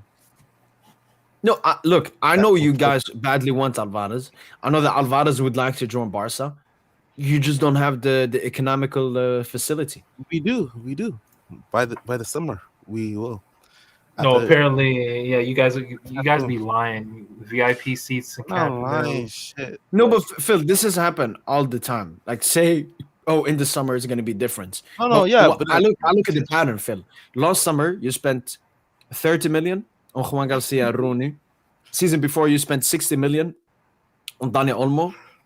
Season before, was it the Lever summer before? So that doesn't account because you took low. I mean, you could get Alvarez 60. if you take another Just level. follow the pattern. No, Follow the pattern. 60. the Camp Nou is gonna give us lots of income, even though we're just going. Or you guys, you know what they might do though? You know what they might do? They might pay like a record loan fee. You know, some shit like that.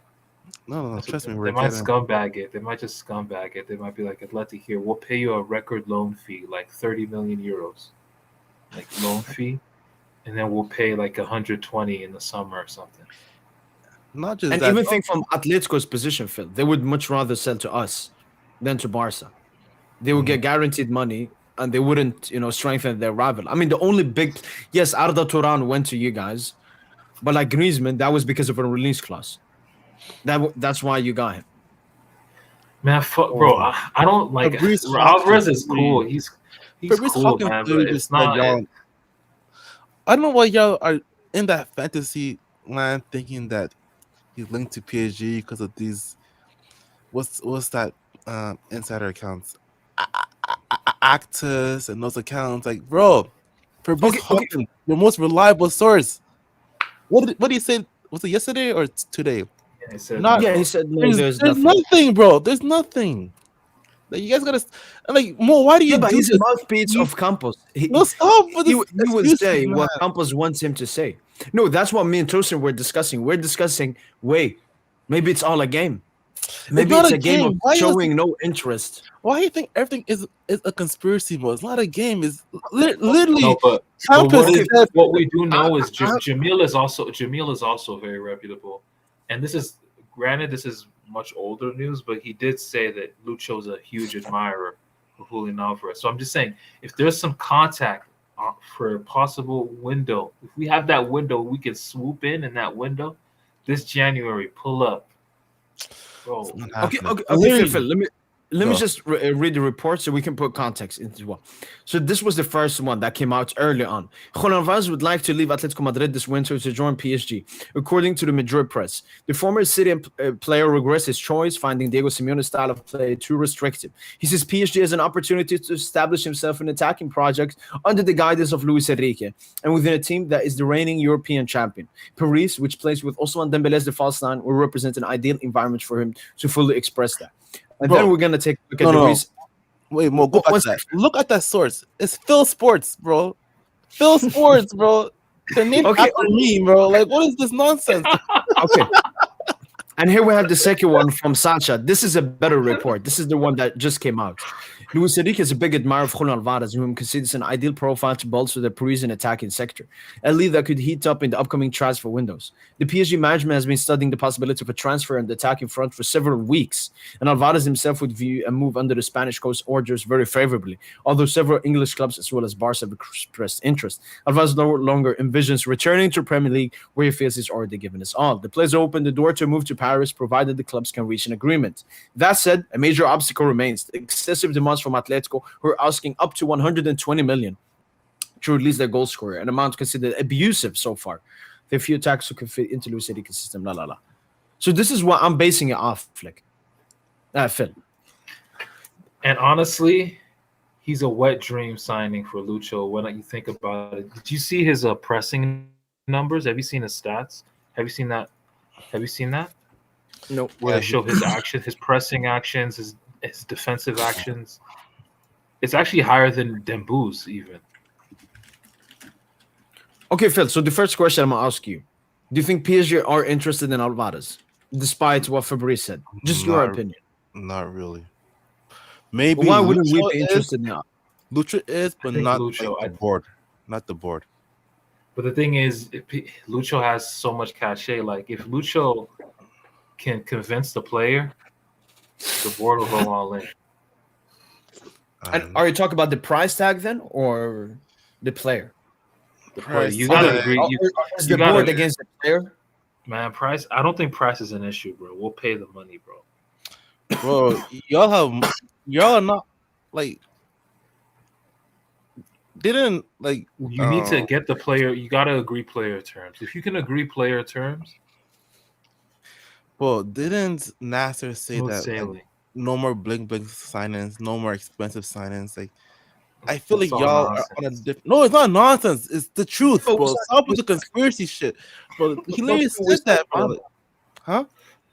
Wissam Kvara, How much was he? 70 70. million.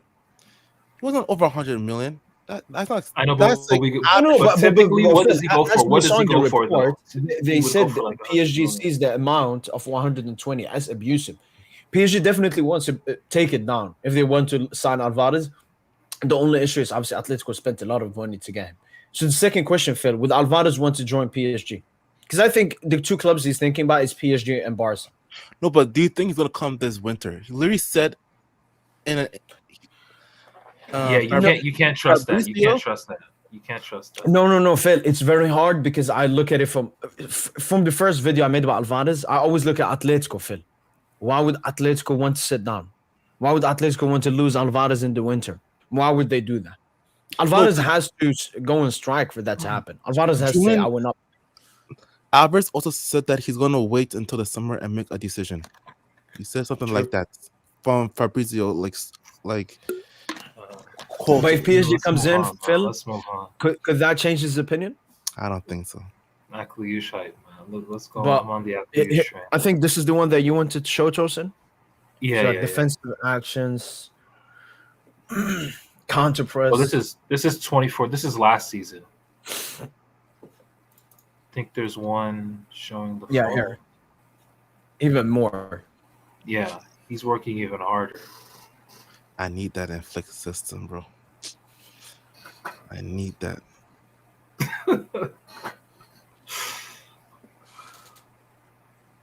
I mean, he might be cooked though. Someone like Pena. Yeah, he will hoop in our system. Him and Lamine and Rafinha. Yeah. So how would it look? What would the configuration? What would that configuration look like? Personally, I think low key, like Lamine will probably drifts more centrally, and then I can see Alvarez playing on like the left inside forward, and Rafinha will move to the right as like you see that. You see, that's what I was talking about.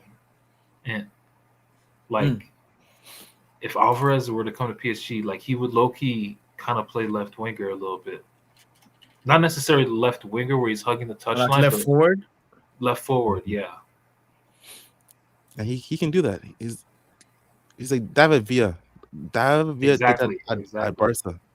Exactly. You know what I mean? And Pedro was on the other side. Exactly. Yeah, I feel like y'all need him too, or some sort of striker. Because I know y'all won a Champions League and all, but I know. No, we don't need a striker. A Ballon d'Or campaign. You're still vibing with like more seasons of Dembele as the false nine gimmick. What do you mean gimmick, Phil? And not gimmick, but like. Why are we doing this? Why are we doing this? It reached the pinnacle of European football. Like, yeah, and it wasn't like we had like a Fugazi run. We had the toughest group stage, the toughest knockout stage, a tough Club World Cup where we went all the way to the final. No, we had the toughest group stage. Yeah, y'all played y'all played Liverpool and. Okay, I mean, yeah, if we compare it to. Let's say Inter, who went to the final. Inter had a really tough one as well. They played Barca, Bayern, I think PSV, some bum team they played in the early round. No, so we've been tested, Phil. We've been tested. But both me and Tosin want Alvarez. I think PSG wants Alvarez as well. Why? Because you always got to strengthen, Phil. You always got to strengthen. We've had a lot of injuries. And one thing I like about that, Phil, he's a proven goal scorer. That's the thing. Exactly. Like Kvara Tosin, Kvara Due Barcola Tosin haven't been able to come close to Dembele's goal scoring mantle. So Alvarez will take a lot of pressure off them, who's there as well, which is needed. Yeah, man, that shit. It's hitting, man. It's hitting. Like, and Alvarez, if he thinks about it, he'd be maximized more playing with PSG if he thinks about it from a footballing standpoint. Bro, come in January. Come now, bro. Like, Stop, bro. if he doesn't come now, then fuck it. We don't need him. If it Fuck doesn't him. come now, then Barca are gonna have like Yeah, you let him go a wherever the leverage fuck he in the wants. But he summer. needs to come now, dude. He needs to No, come. no, Phil. Let's talk about realistic Barca striker. We discussed Gorasi before, but now it seems to be Harry Kane, Phil.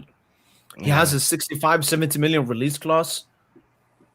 I like that Yeah, transfer. I think I you know think what? that's I think that's what awful. y'all. I think you guys are looking at Harry That's Kane. That's oh, true. that's awful, man. How can it be waffle? Bro, we're not gonna spend that much money for Bro, Kane to Rafinha would be Kane to Rafinha. That's cash money. Yeah, even Kane to Yamal. Like Kane makes the wingers better goal scorers. Kane is a Ballon d'Or player, Phil. Yeah, like Barca are they definitely be looking into that. Yeah, I would vibe to that, but still, I don't think 65 million is worth it. How much did you pay for It's Lewa? risky. How much Was did you pay what? for Lewa? Like 30. Nah. Was it There's no like way. 40, 50? Yeah, it has to be more. 30 is an insult. That's an insult. Let me see. Leva. On transfer marks, it says 45. Okay. So 60 for Harry Kane ain't that crazy. 65. That's 20 million more. And Wait, Lewa, what's his age did you guys buy Leva? Wait, let me check. what's his release clause? 33. What's his is it does he Uh, have a release 55, clause? 60? No, 65, 70, they're saying. It's So worth if it. Kane, It's worth paying. if Kane joins y'all, he'll be 33 when he joins you. Leva's first season at Barca. He was 33. Yeah, same. Same age, man. Damn, they're trying to have the same careers, man. These old heads, man. Nah, fuck that, dog. They want that Barca. They want that Barca. That taste of Barca life, you know, before they retire.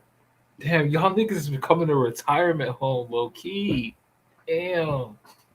Damn. Y'all like a legacy club.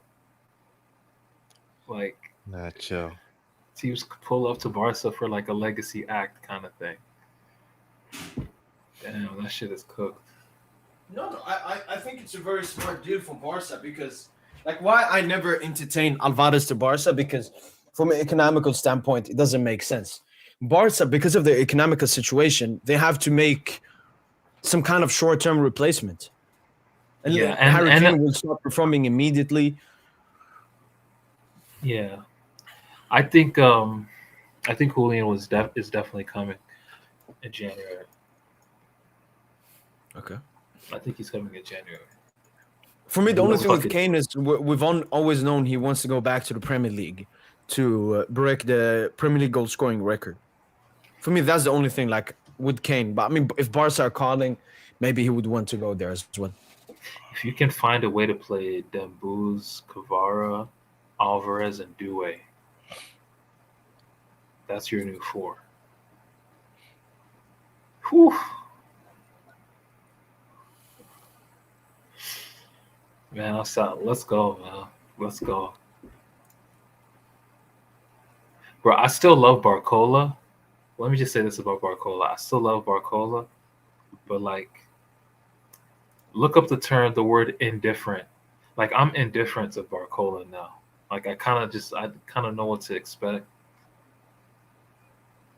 Like, the thing is, he can cook too. Like, he can go to the Premier League. Like, Doku right now is the best winger in the Prem. Barcola has more footballing quality than Doku. Barcola could go to the Prem right now and probably be the best attacker over there. Like, behind Haaland, obviously. Like, Barcola could go there and just be elite. It's just that with PSG, it's right now he's more playing like a supplementary role. He's playing a sidekick role. And the thing is, most footballers, like, some players are actually better when they're given the role of being like the main man. Like, that's what happened with Dembele. That's what happened with Vitinha. becoming the main midfielder here at PSG. That's what happened with Benzema in his Real Madrid career. You know, Barcola might just be like, I need to be the man. You know, and that's not going to happen at PSG. But it's possible in the Prem for sure. I think so too. And that's why, you know, he hasn't extended yet. He wants to see how the rest of the season goes. Yeah. It's it seems very it seems so obvious. So like, yo, please get Alvarez with the fuck right the fuck now, man. Just get him now. And Akliush. Can we just do what if we did both? No, I don't think that works, man. That's too many. Yeah, too many. Then like Barcola has to leave, for example. Yeah.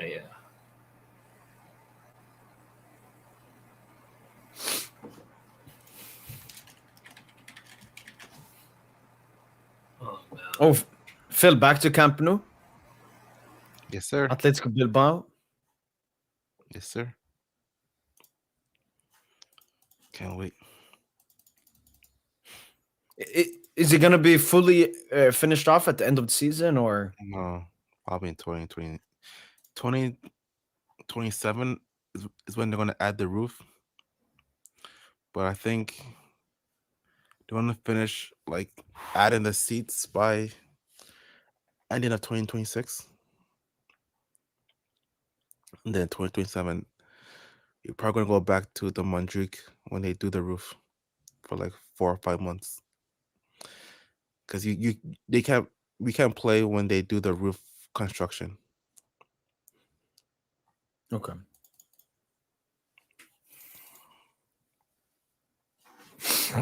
Yeah, I can't wait. Next week too is Champions League. I can't wait Yeah, for that Chelsea and Barca. You watching that? They've been talking a lot, man. The Chelsea I fans know. talk so much, man. But Chelsea, when you look at Chelsea's team, every time I look at a Chelsea 11, I just end up laughing. Like what is this garbage? But they slapped y'all in the final, though. Right, Thompson? I know you just wanted to get that little hit, that little jab in. Like, but genuinely, that team is not good. Like, they beat us with the Reece James in midfield gimmick. That shit has never worked except in the Club World Cup final. That's the only time that shit worked, man. It's just. Apparently, they're gonna race Cole Palmer back for that game. Man, it's gonna be massive. No, yeah, but if he plays, he will only come off the bench. No, you're right. He's out. Yeah. He's out for sure. He broke his toe. He broke his toe. Yeah. Was it a car? Some home accident. Some home accident. Yeah. Jeez. Okay. Estival versus Yamal show, I guess. No, you can't let Estival have a better game, Phil. Because Estival already has insane PR, Phil. If he has a better performance than Yamal, he's gonna get crazy, man. The shouts that we're about to hear. Bro, Cucurella. If Cucurella clamps Yamal, man, I'm looking at him differently. No, you gotta Cucurella, man.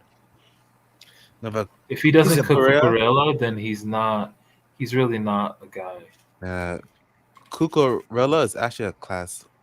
Oh no! Don't gas him! Don't gas him! He's food. He's food for any serious winker. He's food for any serious winker. Dumbouz cooked him. Doué cooked him. Like, he's food for any serious winker. If Yamal does not cook Cucurella, then he's not. I have to ask questions. Was he just a, DeMarco merchant?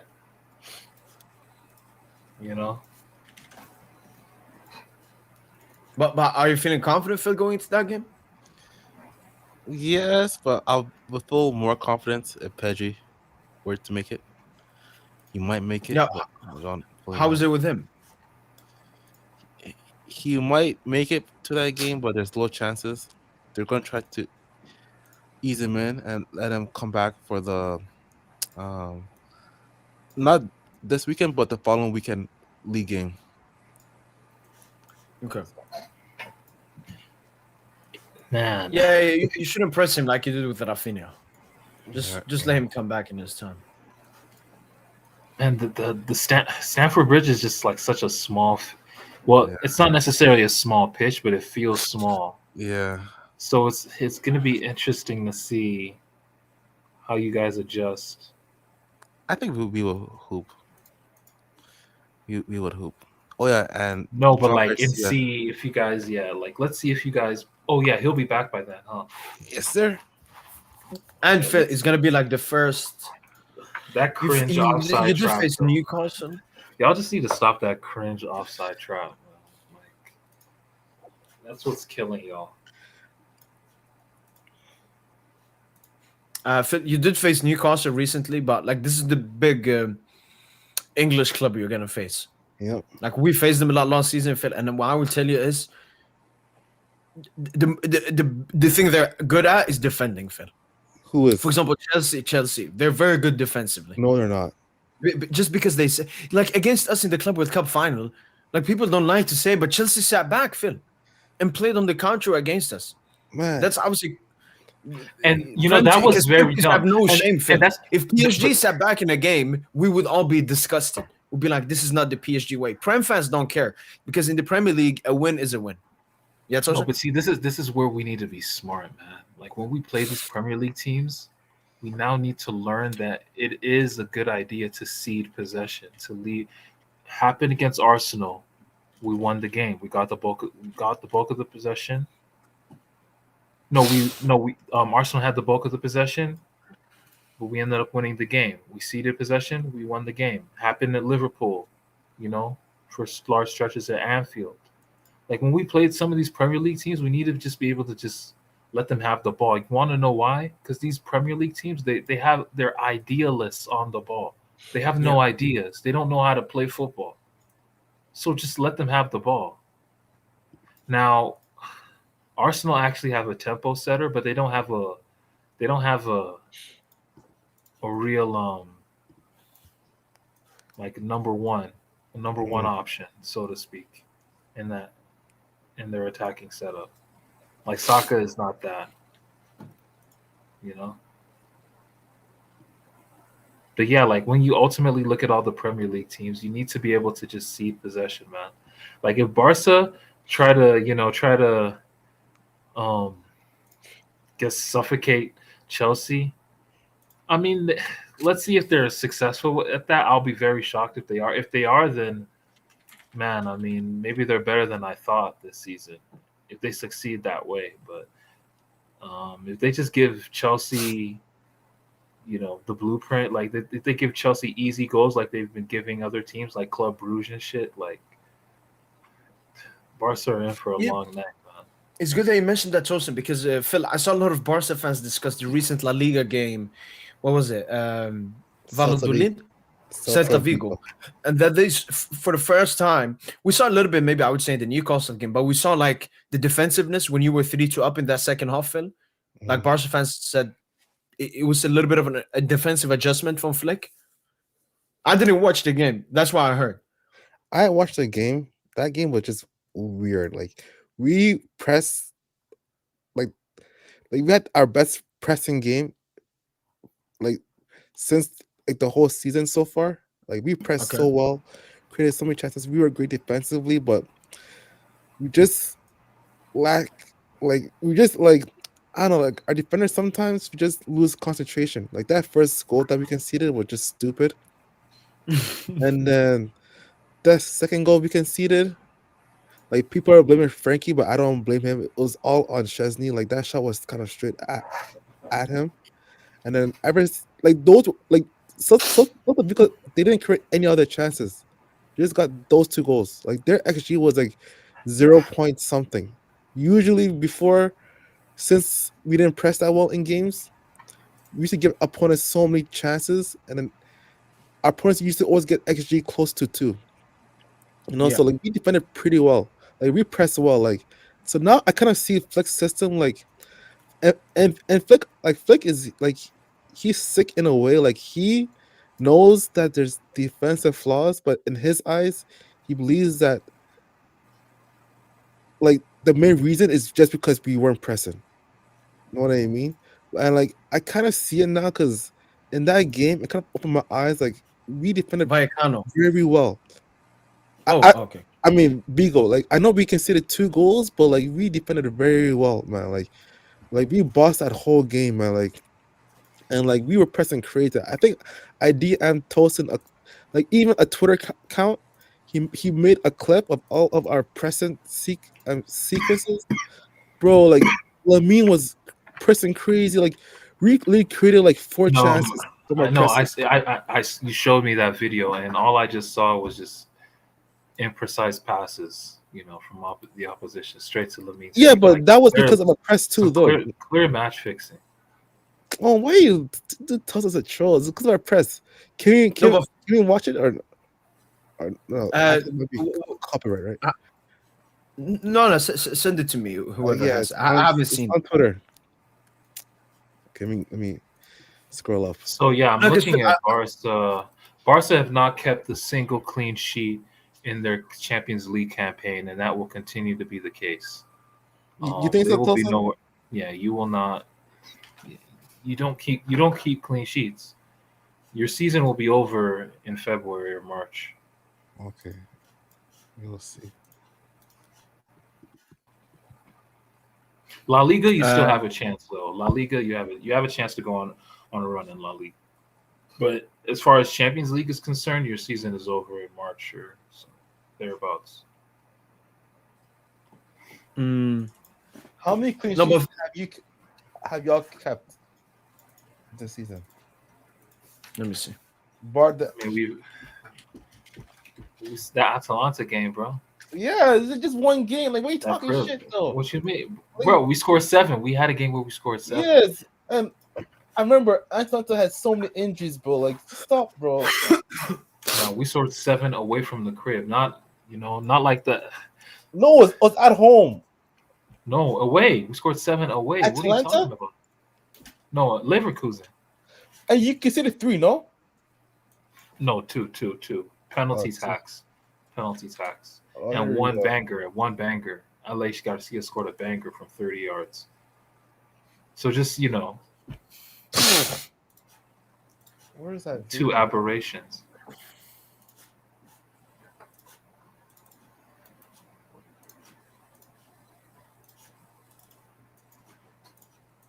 But yeah, man, what team do you actually like?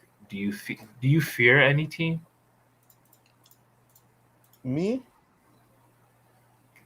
Actually, the reason why I ask you that is because I saw this tweet right on Twitter, and it was a comp of Barcelona in the 2015-16 season, right after that treble, and you guys were on a run.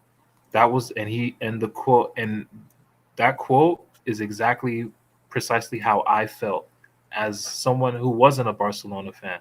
But he said like they just felt invincible during that time period. Like Barca were just like, it looked like they were gonna win the Champions League again. That's how good they looked, and that's kind of what I wanted to see from us this season. Where I thought if we beat Bayern, I would have felt that way. But I think it's all for the better, man, because I think what we're understanding is that it's not good to peak early. You guys kind of peaked early in that 15-16 season. And that was a Lucho coach team as well, funnily enough. Yep. Like you peaked early and then, you guys just absolutely crumbled at the end of this. You guys lost to like Valencia. I remember when you guys lost to Valencia. Like I thought you guys were gonna bottle the league. You guys almost bottled the league. Like you guys damn near crumbled. But the way you started that season, you guys looked like the best team on by far in the world. And I hate using that term by far, but it was genuinely like that. Like you were the best team in the world by far at that period. But you lost to Atleti,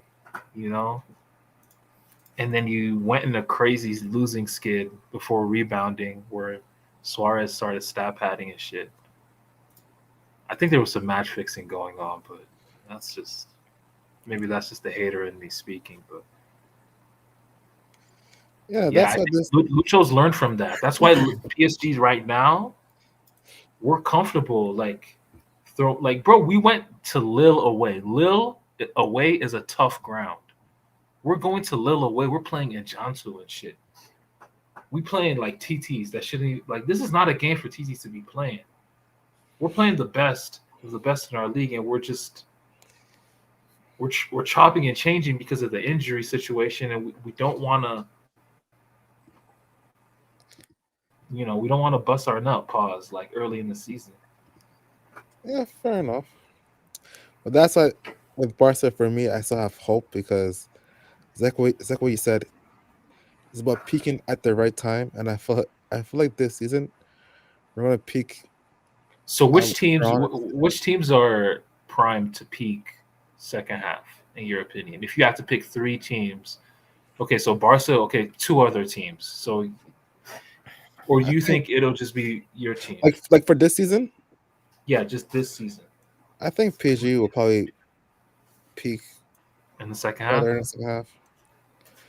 Who Okay. else? Maybe City, they're Yeah. looking to continue to progress, get better. Maybe Madrid. No, I won't say that Madrid. I say City and Liverpool. Those are so I say I'm four saying teams. Liverpool. I'm saying Liverpool. When they get Semenya, when they finally get a 1v1 winger, I think they're gonna get him. If they get a 1v1 winger, I think Liverpool is scary. Now they're scary. Because Salah doesn't do the 1v1 shit anymore. He's cooked. He doesn't have the legs. If they can just have someone that can do that part of the game for them, they're gonna be scary. Their attack will finally look exactly like an attack. Like, yeah. Personally, I don't have Madrid because I feel like yes, maybe the players would perform better, but I just feel like they're just flawed. Like they're just flawed, bro. Like their midfield is just flawed, and their defense is overrated. Well, like Dean Hoyson, bro, like he's overrated, bro, and that Bro, fullback Dean Hoyson is great, dude. Bro, Carreras is actually a good player, to be honest. He's okay. I think he's a good player. No, I think he's a good player. Bro, Howson, he is dog shit. Yep. Yo, Zabarni is actually better than Howson, man. We got the better center back. Bro, Howson is I remember I was watching the game with Ant, the Clásico. The first 3 minutes of that game, the first 50. Yep. Howson was the worst player on the pitch. Not even he could not defend the space in behind. He's just being rushed back from an injury for that game, though. But then even apparently at Anfield, he was a clown at Anfield as well. Yeah, he was terrible. So every big game, he stinks. If we're seeing it, yeah, like if we're seeing this, it's a bit like Guler. Let's come Madrid. He was garbage. No, that game here is terrible. No, I'm saying in the sense that Guler has been good this season, but in the big games, he's been so mid. Wait, Barca, how many red cards has Howson had? Probably like 2 or 3. Bro, this is like some Matthias de Ligt at Juventus shit. This is some de Ligt at Juventus shit, man. This nigga not gonna be in the league. Like he gonna be out the league in 2-3 years. Like it's literally trending like that way, bro. Well, Mo, were you able to get that clip? Yeah, but I've just been waiting for you guys to finish. Okay. All right, let's see. Because before we continue, Phil, because I made my most recent video talking about like Barca, what's going on, and so on. Yeah. I did mention multiple times the defense looks worse because of the pressing, and that's been a thing since the beginning of the season. I remember even Pedri said we need to play more collectively. Yep, he even called out less egos. Yeah. Exactly. Because I looked back, remember the Rayo Vallecano game where Pizzi was always staying offside? Yeah. People always were looking at like the chances, but the Vallecano midfielders were never pressed. Exactly. It was the same for PSG versus Lyon. Both of those long balls. Yeah. You can't play a high line without pressing. Exactly. Yeah, impossible. No pressure on the ball, high line. Yeah. You're just asking to get cooked.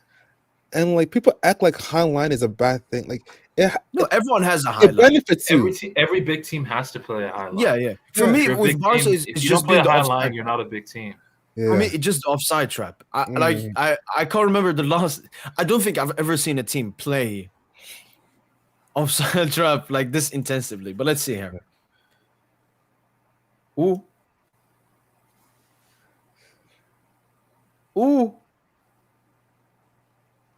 Okay, so all of this came from the Look press. at what I mean, bro. Preston, bro. Wait, Phil. Aren't you the same person that was cooking dambus when we showed, that pressing versus Inter? Yes. Was it this one? No. It was after this, I think. I mean, almost Yo, scored. you know who played This really well? one. You know who played? Look at for me. Yeah. He was Acharf, I nuts. watched from him in this game. He was He nuts. looked like Ajax, Frankie. No, I love that gimmick, bro, man. That Alex Frankie was a myth, bro. Like he's better than that Tolson. No. Ajax Frankie had Lazar Shona, 34-year-old Lazar Shona beside him, and was still running games. Like looking all presses and like, bro, no, that Frankie was a monster. Yeah, so hopefully we keep it up, and hopefully our season changes. And But I mean, Phil, you're always gonna come back. Like this was just no, but Phil, you're definitely underperforming. No, let's see. No, we'll see. We'll see how good they are with your front three. Like we talk about PSG, we've had our front three only for the first game, UEFA Super Cup, and then Toulouse. But the thing with PSG, Phil, we're less reliant on our front three. No, not against Toulouse. Not against Barca Toulouse. last season, Phil. Your attack was like so important, both off the ball and with the ball, and you haven't had them a single time. Toulouse was Doué didn't start that game. Kavicha didn't start. Kavicha didn't start. Okay, yeah. So we've only had it once. Who was the front three then? Doué, Barcola, Dambuz. Doué. Oh, it was Doué. Okay. No. What is your best front three? Like, what is your your? Kvara Dambuz Doué. That's what we had for Arsenal both legs, Villa both legs, and no, actually the second leg. The peak of that front three for me will always be Villa first leg, where Kavicha and Doué both scored, and Dembele was just like the most fluid false nine. Now UCL final? Nah, because Kavicha, he didn't really come to the party like Dembele and Doué did in the final. Like Kavicha was like in the first half he was kind of like a little quiet. Like he had that header from the corner. But then like he wasn't. It was like the goal. He scored the goal, like that was memorable. But like Villa, that's the peak. Like Villa is the peak of that front three, in my opinion, where like everyone is on mode. Like, and they haven't played enough together. You know. Who knows? It could be Barca PSG final this time instead. Oh man, that'll be nuts, man. Oh. Just don't lose to. We got to beat the Prem teams. Madrid, PSG, Bayern, Barca. We got to come together against Arsenal, City, Chelsea, Liverpool. No, but what I want though, because we played each other a couple of times, you know what I mean? But I know y'all played Madrid too, but like not in a Champions League game after the Mbappe said it. You know what I mean? I want Madrid versus PSG for like the narratives and like the storyline, or like let's say if like I have a question for you guys. If Mbappe scored versus, would he celebrate, you think? Yes, he would celebrate. I think oh my god! No I way. think maybe if he scores a brace, maybe the first goal he doesn't celebrate. The second goal he does. It could be one of those. To be fair, Dembele did the same thing to me. So yeah, I don't think we would care if he celebrated. Really? No. I think your players. I mean, I think your fans are. He's already sued the club. Like he's not a legend. Oh shit! True. Fair. So he's at this point he's a yeah, man. Yeah, but I want that tie though. I want that tie. Madrid PSG. Yeah, Who would you predict to win? probably PSG to go through. Who would you like to win? Good question. Yeah, It would you're- depend. you're- It would depend how far. If How the If season it is is- going. a run of 16, I want. No, good question. Fuck, I'm fucked either way. Because my worry is that I don't want y'all to do the back to back. You know what I mean? But I don't want Madrid to win the Champions League too. So like, it's kind of a lose for me. You know. So Are PSG the club you? We don't even have to hate, but the club you wouldn't want to like succeed after Madrid, or like we your second the biggest. I don't know, maybe rivals if you want to say. yeah, you can say that. You can say that. I know y'all have No, the same like- feeling with me. Wait, listen. You have the same feeling with me, bro. No, you have no. Fans are Tosin has sick. it either. I know Barca fans be sick of PSG. Just Tosin hates me more than Madrid, though.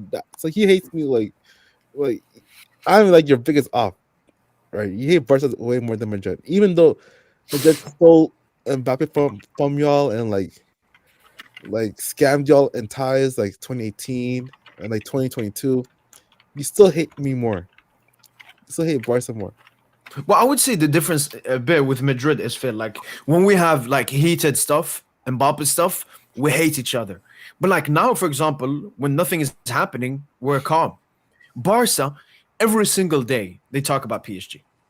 Every single day they say, "Oh no, it was stupid. Neymar moved there. Dembele doesn't deserve this. Pedri's better than Vitinha." For me, that's the thing with Barca. It's constant all the time, a beef between us. Madrid, it's like when Mbappe joined, there was a beef. When Mbappe was about to leave, there was a beef. But like now, they're just another club. But I think that's mostly on Barca, Phil. Like Barca, I understand why you guys don't like us. To be fair, mostly with me is because of Tosin. If I didn't know Tosin, or even man, so, like, what's that shit? or even you two, Mo. If I didn't know you guys, I don't know. I might not hate y'all that much. What's that shit? FBG Butter said King Von, my favorite op. Like Barca, my favorite op, man. Oh, Barca, don't my kill it. favorite op. We should have definitely, met on May 31st. You guys fucked it up, Imagine that game. How blockbuster would that game have been? That would have been nuts. Whew. But see, PSG had the chance to have two back-to-back blockbuster Champions League finals. Think about it, in the Lucho era.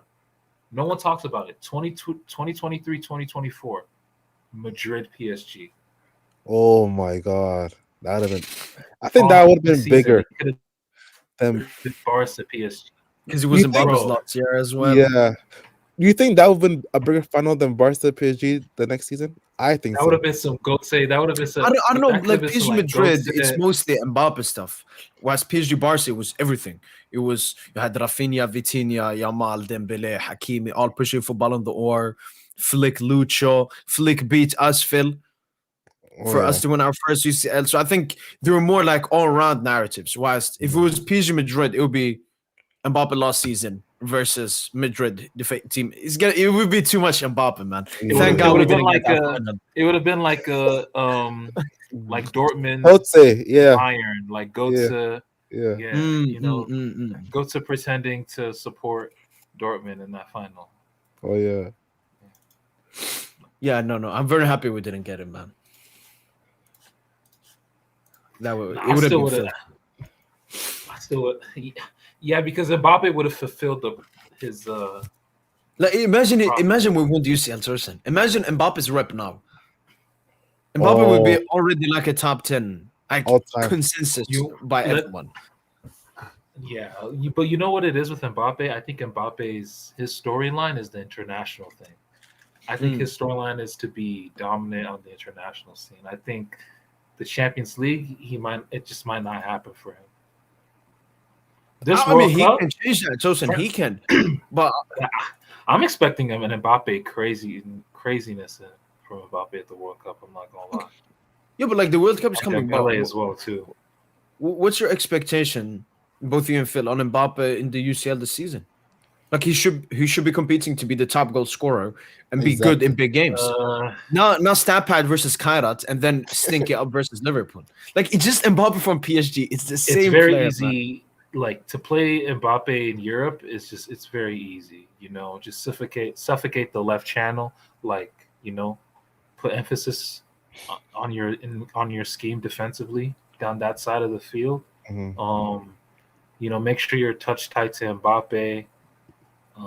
Play the offside trap when it's convenient. Mbappe doesn't have the discipline to stay onside like a Haaland does. Like just the same shit, man. Like Mbappe, it's very easy to mark him out of games for some reason. In these, like Mbappe, I'd say Mbappe along with Benzema, he was the best big game player in the world, 2021 to 2023. But in the last 2 years, Mbappe, his big game. They found. I think he's been found out. The defensive coordinators out here in Europe, they found the right scheme to mark him out of games. Like the first one against Bayern, Upamecano just clamped him.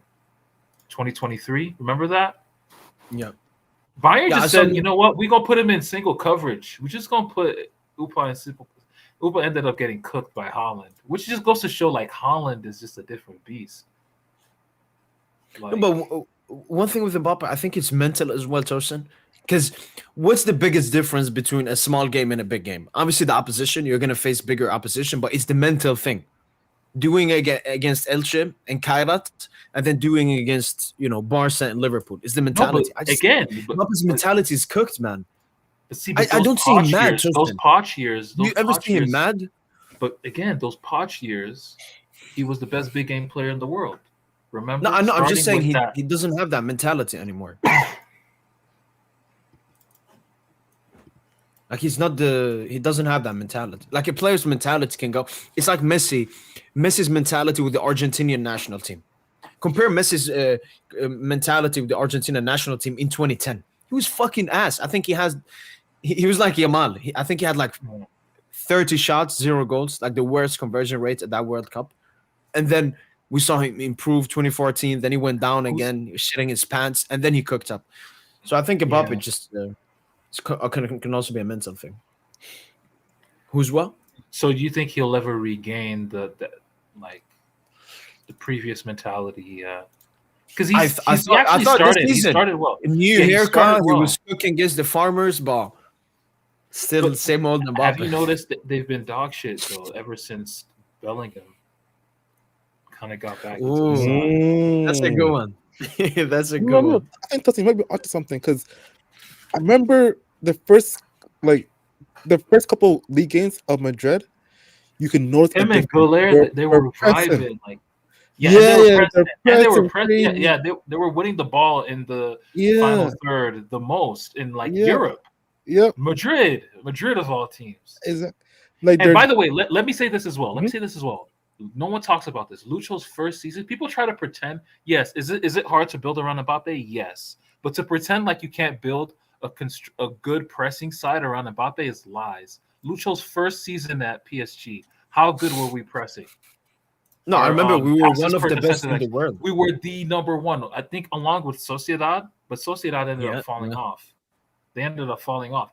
We were the number one pressing side with Mbappe on our team, bro, that season under Lucho. So this idea that you can't build like a cohesive pressing scheme like with Mbappe, it's just nonsense, man.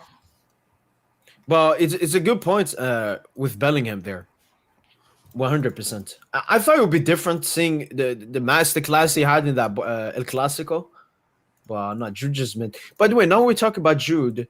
I would. What's your opinion about the stuff that's going on with Jude now, with the media and what Ian Wright had to say and so on? Yeah, Ian Wright, like, God, man, that Malteser, What? like, that guy is a clown, man. Did he? Are you talking about how he forced like racism He's thing? trying to force the Yeah, like, he was saying, like for people are not starters, ready like, for a black superstar and stuff. I'm like, like what is that goofy? Yeah, like that's just so like that's just so gay, bro. Like, and Bellingham is not a superstar, man. He's marketability wise, he's a superstar. Ability, he's not. I don't know why people act like Bellingham is a world class player. He's not. this is how I look at it. For start, this is how I'm gonna deconstruct it.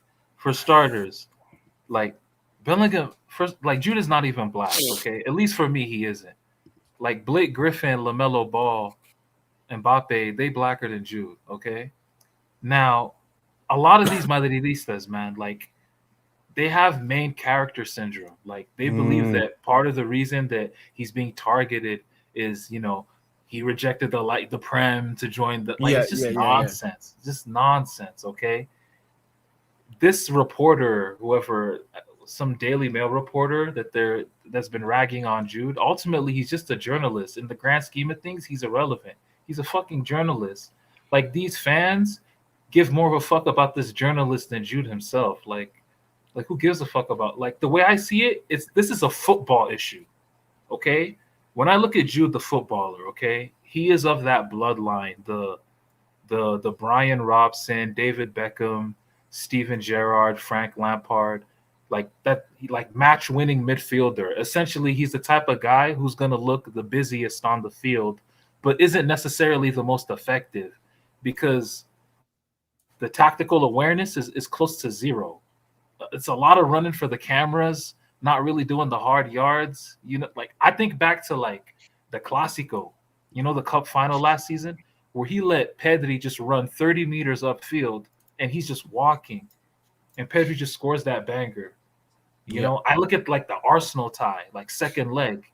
He just lets Odegaard and Mikel Merino just run freely into the team's defensive third. What happens next? Saka chip over Courtois.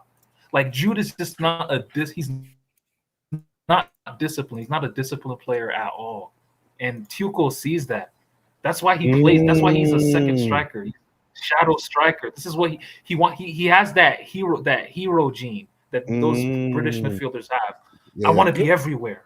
I want to be in the box. I want to be in the defensive box. I want to be in the midfield. I just want to be I want to be the guy. Like it's that gene that these British midfielders have. Jude has that shit. He has that in him. So tactically, he don't know what the fuck he doing.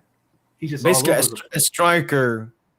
No, he's like a midfielder that wants to play as a striker. Because even a report came out, Tosin, that Xabi Alonso is getting mad at Jude because he's telling Jude to play as a midfielder, but Jude is like trying to win the game and score a tap in and run into the box. And see, that's another thing. His attitude, like, he's not really a locker room favorite. That's what compounds the problem. He's not a Dembouz in the sense like he's not a player's player. Like players love him.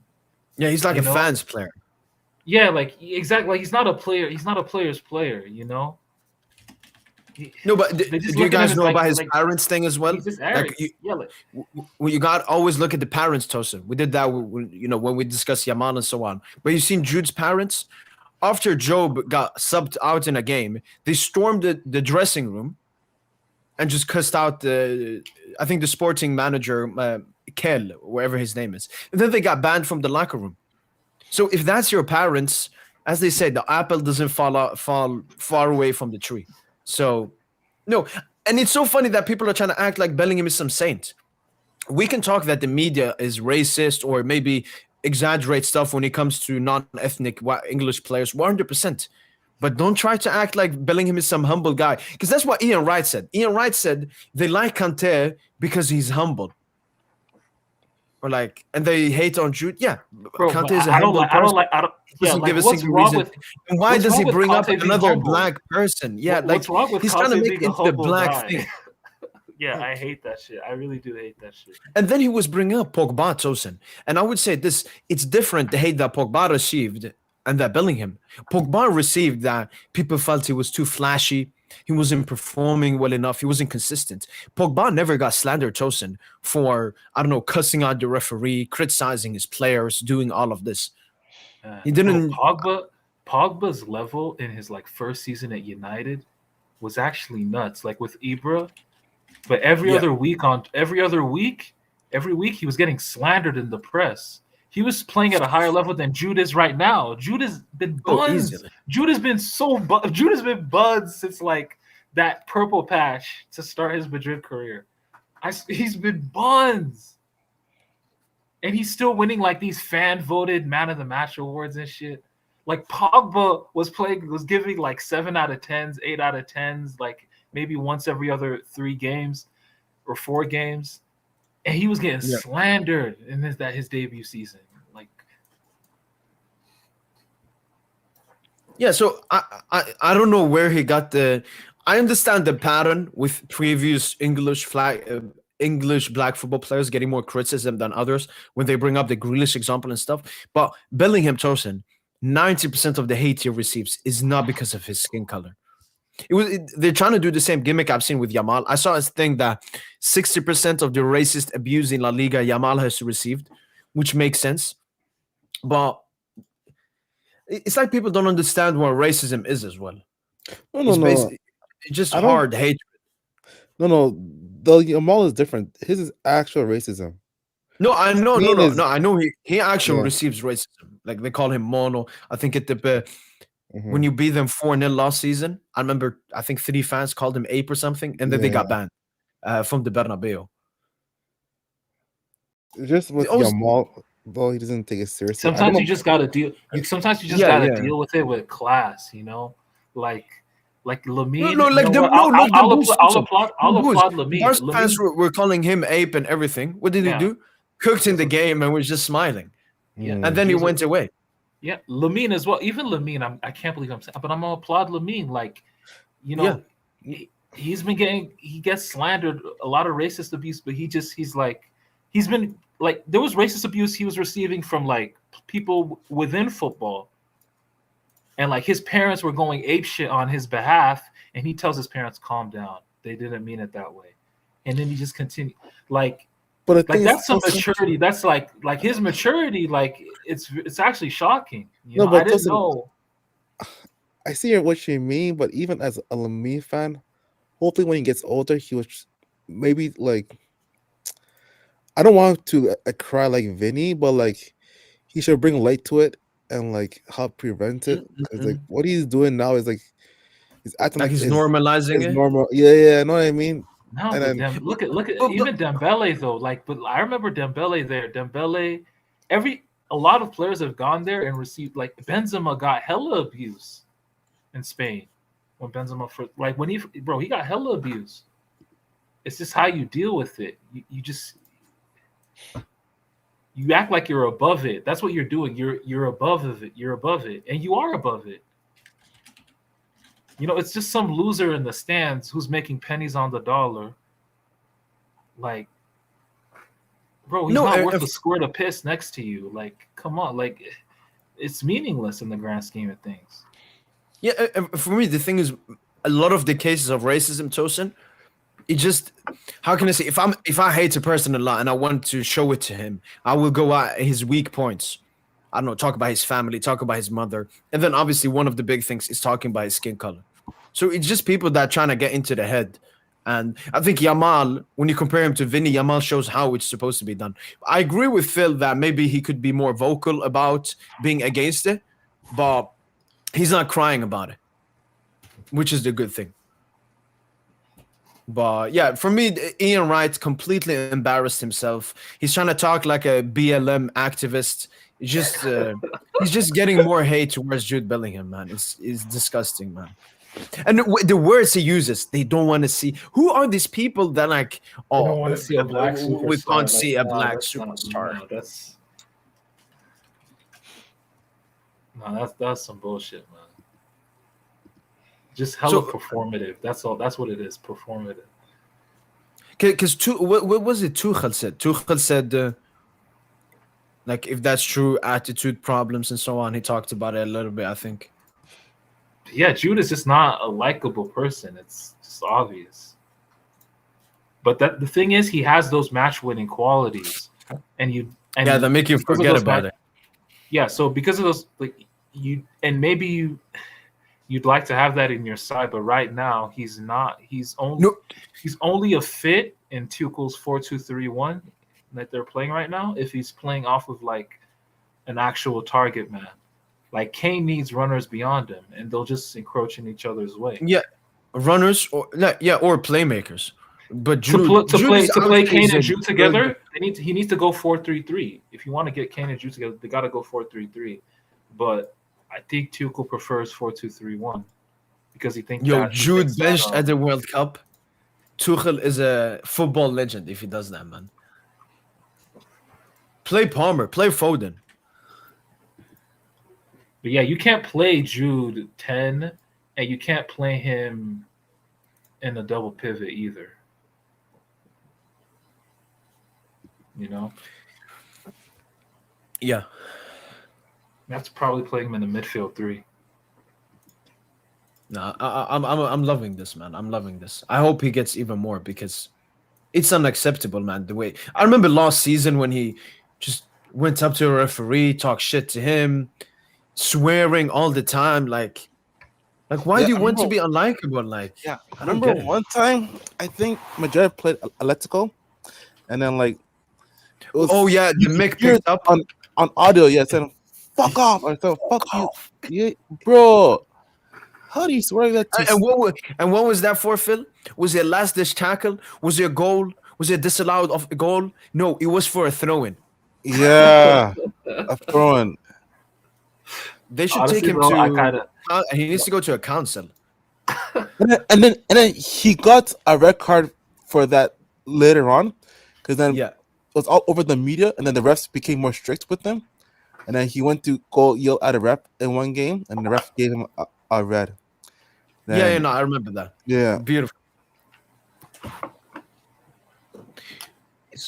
What does this mean?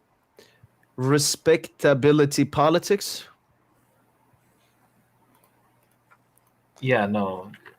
You know that. You know you don't know what respectability politics is. It's just like a term for, Your answer? Not just being like, you know how you can be politically incorrect?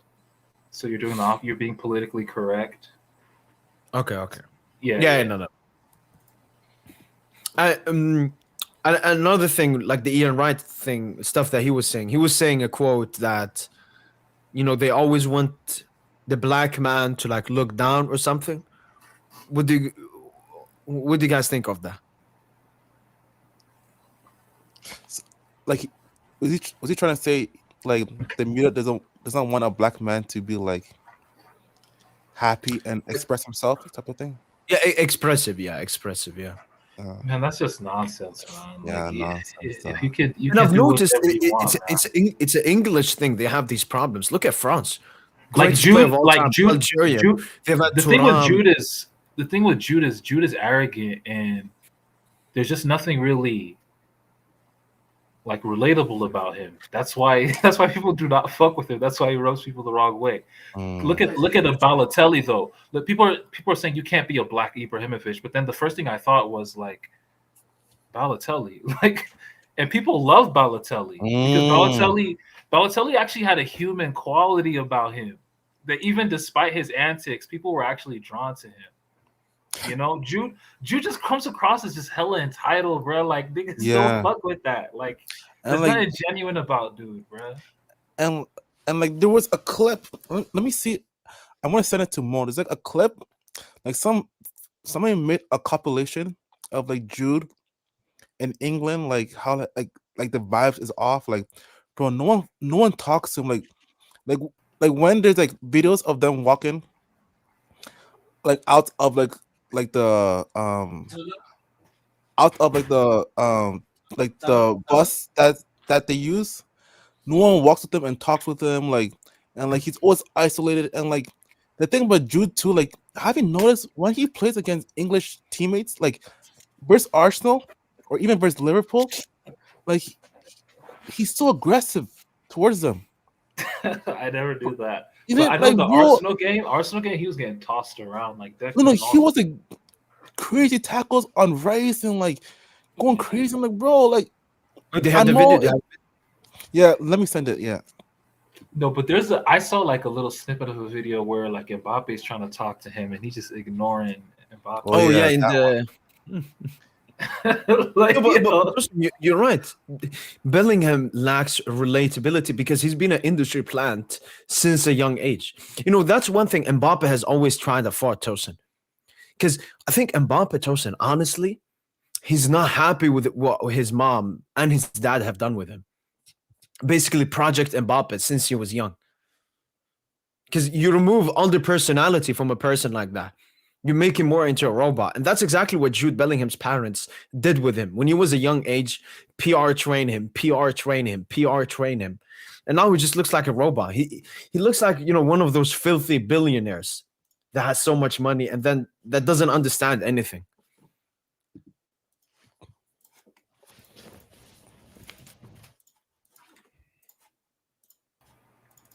but yeah, do you have that video? yeah. 1 second.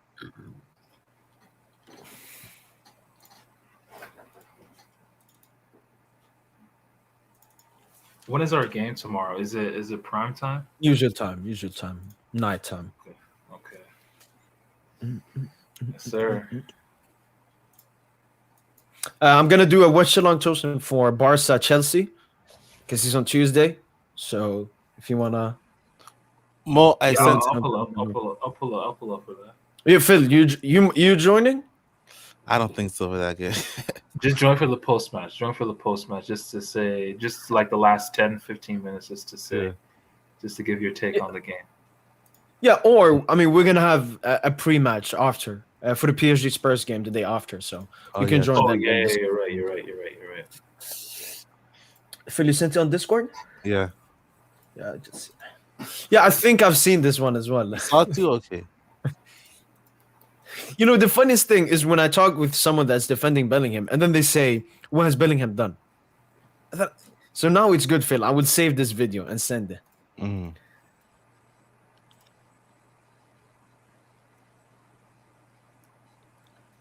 Look, this is like why the fuck are you doing this? Yeah, why are you International doing teammates, this, man? bro. Like, this is look, bro. International teammates, you're doing this? You see how isolated he is? They don't fuck with him, bro.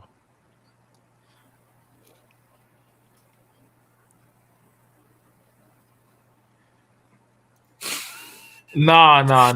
This man's calm because it's on Mbappe. No. That's just no. You can't disrespect the great. You can't disrespect a great. No, you can't disrespect the world great like that. Bellingham, who the fuck are you, dog? No, I'm mad for Mbappe, bro.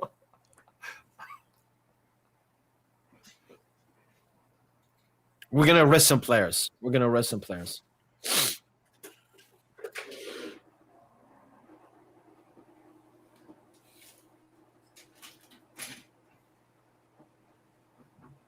Yeah, no. If I was playing him, I would never. This is normal though. This on pitch stuff is normal.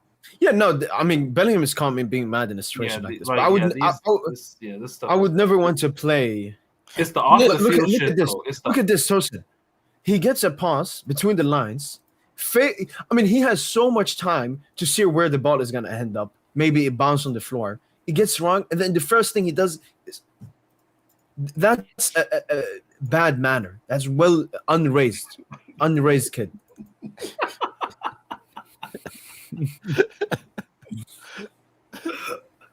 Oh, that's the same verbiage you use for your boss. That's but Yamal is maturing.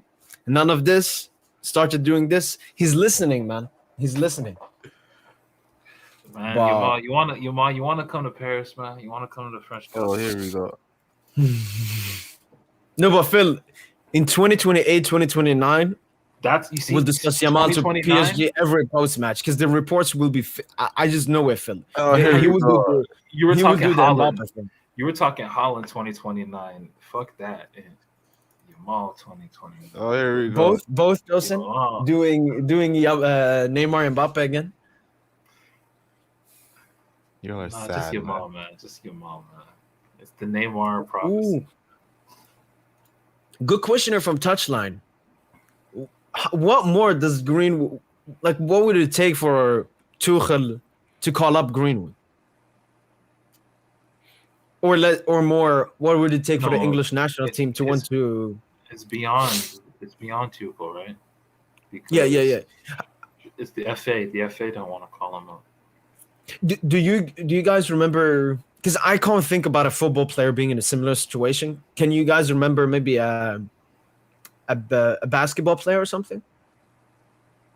In a situation similar to this, where he's axed from He's done something terrible off the pitch, which affects, I don't know, selection, call up. I mean, sometimes you just lose your job. You just never get a like. I think of like Ray Rice, Mm-hmm. the NFL player. But did Never he played do another something down like in the Greenwood? NFL. Yeah, he punched up his girl in the elevator, and it's like on film. How about that quarterback, that black guy that like had like those dog fights? Oh, Michael Vick. Yeah, did he experience that? Yeah, he was out the league. He went to jail. He had to serve it. Yeah.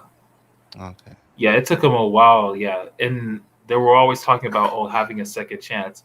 I think Greenwood should definitely have a second chance. Like I think he deserves to, Let's say play Greenwood goes to internationally. Barca, and Barca win the Champions League, and he's crucial. Would that be enough for England to change their mind? If he's a like Ballon d'Or level player or something? No, I think this would be enough. Tosin, No, what he has right now is enough to get into England. Tosin, I know you said this as a joke to me the other time, but like how like Mucho might lose the league. Let's say if Marseille wins the league this season, I think that would be enough. Greenwood talisman probably wins League and Player of the Year, and then that would be enough. Think about it. League title at Marseille playing a crucial part. No, but the funny thing then, Phil, it goes against England because that means it's not about what he's done. It's about what he's done and how good he is. But that's so like it's a little bit like double step. True. Look at Floyd Mayweather. Like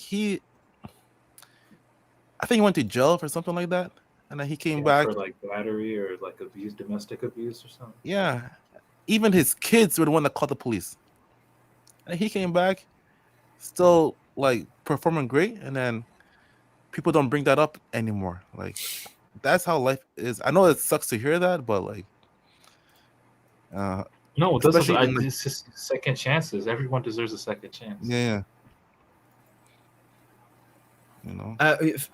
Phil, I'm doing just for the Barca game. What shirts will you guys wear? Which game? Barca. Versus Chelsea? Yeah. Orange? Either the orange or maybe the Kobe one. I think the Kobe one. Light green? Yeah. That color. Wait, are Jamaica in the World Cup? Maybe qualifiers? If Jamaica make the World Cup, Greenwood will probably pledge. Ooh. Jamaica World Cup. Get a second shot.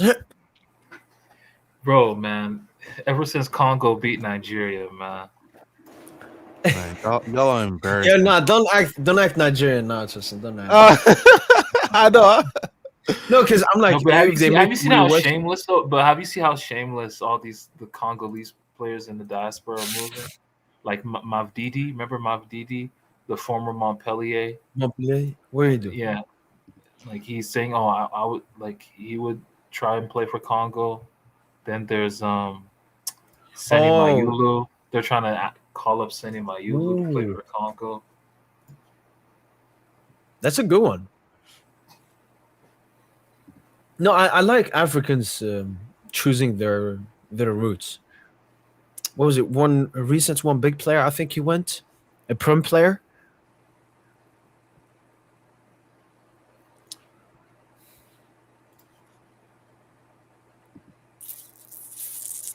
Imagine Lamine Yamal chose Morocco. Imagine, like an alternate world.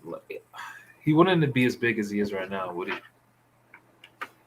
I think he'd still be big because of Barca, but probably not still.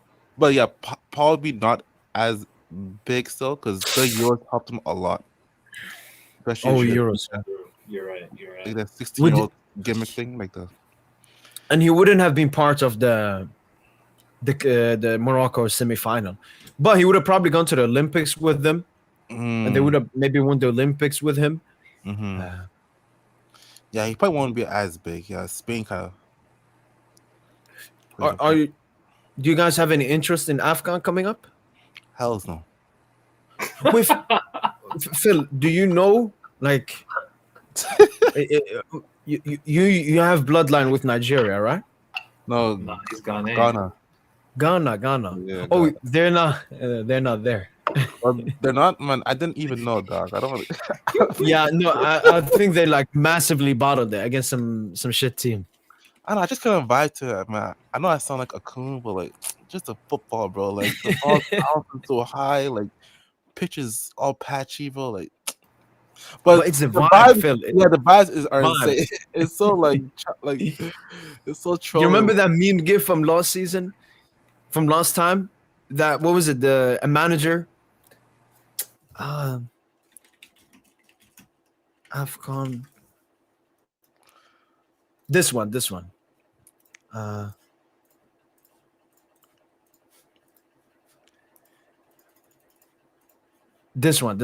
remember this one? Oh yeah, I seen that a lot. Yeah. Like the thing I like about AFCON, Phil, it's so authentic. Yeah. People are not trying to act like who they are. They're just it's just Africa. The fans, the managers. But I agree, the football obviously is the football a little bit less. I remember that there was one meme video of like I guess someone was pouring water on his head, and it looked like. Oh yeah. Head. Oh my. This one. Yeah. Oh my god. AFCON is so serious, man. Now I hope we can win it, but it's gonna be very hard. You know, we got grouped, Phil, in our last two AFCONs. Algeria, right? Yeah. I was there for your head loss in one of those games. At the Burkina Faso game. Yeah. I was celebrating a 2-2 draw with Burkina Faso. I mean, Burkina Faso are a good team, bro. Bro, they cooked y'all, man. Don't kill me. Yeah, no. Like, they were cooking y'all with some crosses. These half space crosses, man. Yeah. Crazy in swingers. I'm just like, yo, they playing like this. Y'all could not deal with them shits, man. We have a good manager now, though, Joseph. We have. You remember when Switzerland knocked out France? We have that manager from the Switzerland game, so he got plenty of experience, hopefully. How's Mazza doing? Is he a starter? I don't watch qualifiers, both for Sweden and Algeria. I'm standing up against what they've done in front of me. So actually, let me see. So we played a friendly. Okay, these don't count. So Uganda, the last. Okay, you can't even see the lineup on Google. This is all they show you. Let me go to FootMap. But Tosin, you know about him, but Phil, buy stocks. Ibrahim Mazza. Is that the guy that we watched comps a while ago? Honestly, it's cool that Nigeria. It's cool that Nigeria ain't in the World Cup, man. I can just fully lock in on France, man. And this dude as well, Haj Musa. He's also I think PSG should look into him, Tosin. Left-footed right winger.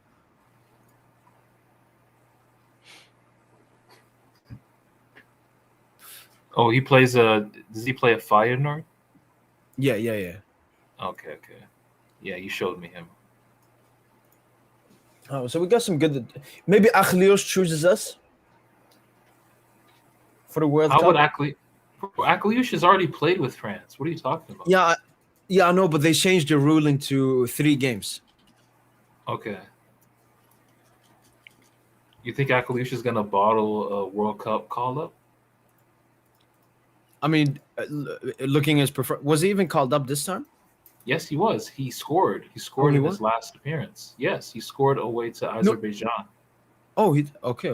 Yeah, Yeah, and no, that he's was the good. game that Lucas Chevalier conceded. Like, Conceded the quickest goal in like. yeah. But apparently, Akalush scored in the game. I haven't seen his goal. Apparently, he played very well though. Like they said his debut was better than Cherki's debut. Hmm. Well, as a starter, obviously, not off the bench. Yeah. Just Akhlish is cooked. He's already played 5 games. Oh, okay.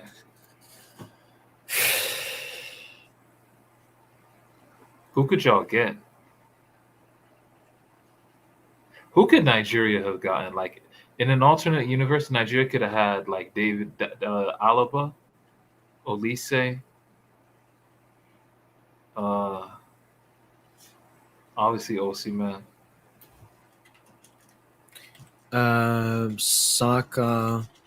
You have a Saka. defender, maybe? Yeah, you're right. Saka.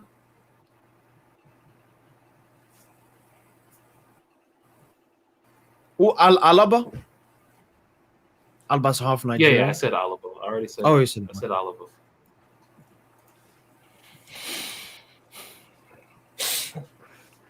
Alaba actually wanted to play for Nigeria, but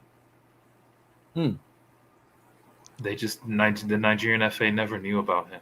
They didn't know that he was a youth player in the Bayern Munich setup. Like they didn't know of him. That's actually that's a huge indictment on African football federations, man. Like they do no background, they do no homework. Yeah, that's been an issue for Algeria as well. Like we're very bad at negotiating with players.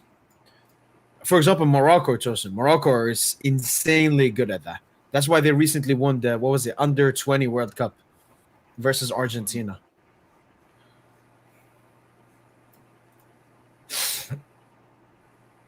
Oh, who's that one guy that we watched last time that played like Dembele? Bazumane Traore, Toure, Bazumane Toure or Traore or Toure. Yo, by the way, what do you think of that other Ivorian winger, Diomande? Apparently, he's next up.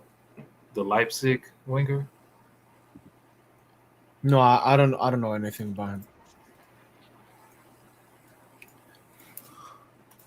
Yeah, man. A lot of these wingers on the come up. All of these Leipzig products have flopped though.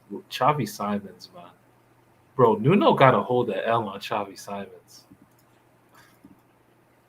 Bro, y'all told me Xavi Simons was y'all acted like he was a chosen one for Paris Saint-Germain. Like he was the guy for the post Mbappe era. Man, I'm not letting that go, man. I'm not letting that go. Wait, does Tosin think Sweden can scam their way to the 2026 World Cup? I mean, ask it. I mean, if you didn't know, Tosin, Nuno is Swedish as well. Oh shit! Okay. So we're in this boat together, man. Yeah. Do you think we can scam? We're gonna play qualifiers, Tosin. We play Ukraine. If we beat them, we play Poland or Albania. So we got to win 2 in neutral venues, or like, do you travel to Ukraine? No. Ukraine haven't played in Ukraine since like 2022. Sure. But I think it's 2-legged. Yeah. So Ukraine, one in Sweden, oh, it's one 2-legged. I think so. I'm not. Last time it was 2-legged. Let me see if I can find it.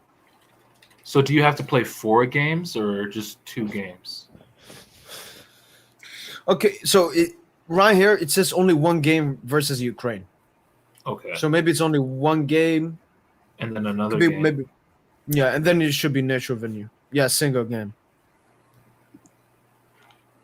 Yeah, y'all are cooked against Ukraine. Them boys that they brush their teeth with vodka and shit. Yeah, y'all not beating Ukraine. They gonna get it out the mud.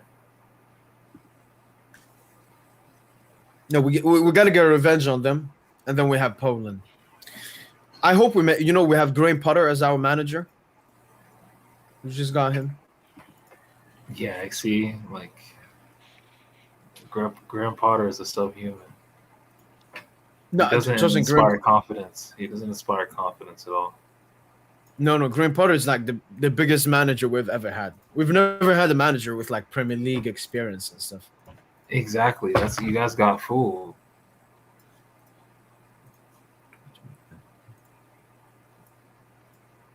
We'll see. I have Algeria at least this time, so at least one team is at the World Cup.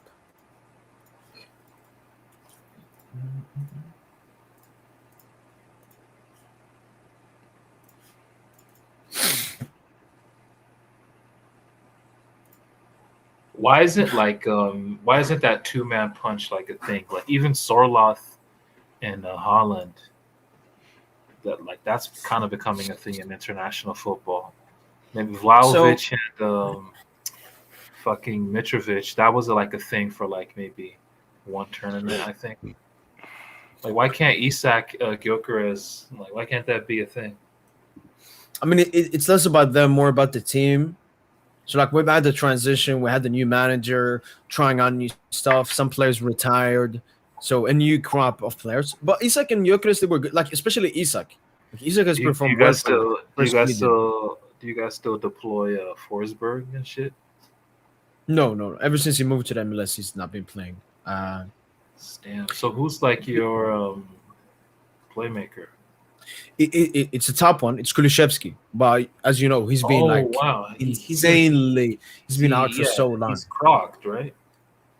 Yeah.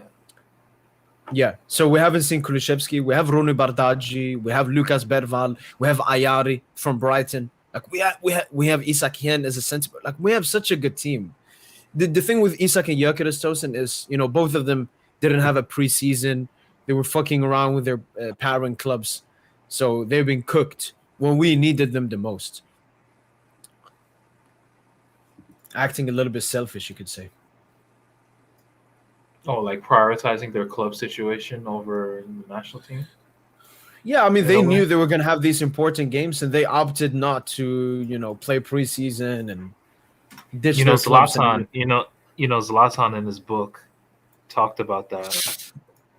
What do you say? Regarding players like Freddie Ljungberg and like the Arsenal crop in the Swedish national team, they felt like they acted like they were better, like their shit didn't stink, like they were better than the rest just because they played for Arsenal. Well, they didn't know that. Could have probably been. But I don't know. Now it's a new wave. The manager that we had, he should have been sacked way long ago. But he finally got sacked. So I think Sweden also has bigger problems than football. It's nationalism. Sweden is like one of the least nationalistic countries in the world. They just don't care that much about the country.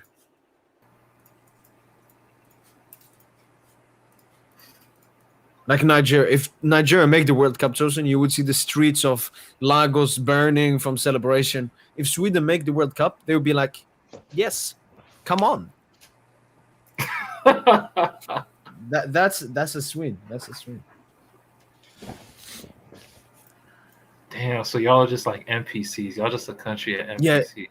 Yeah. No, Sweden is number one NPC. That's why Tosin, we're the biggest LGBT country as well, because the Swedish people are the biggest sheep in the world.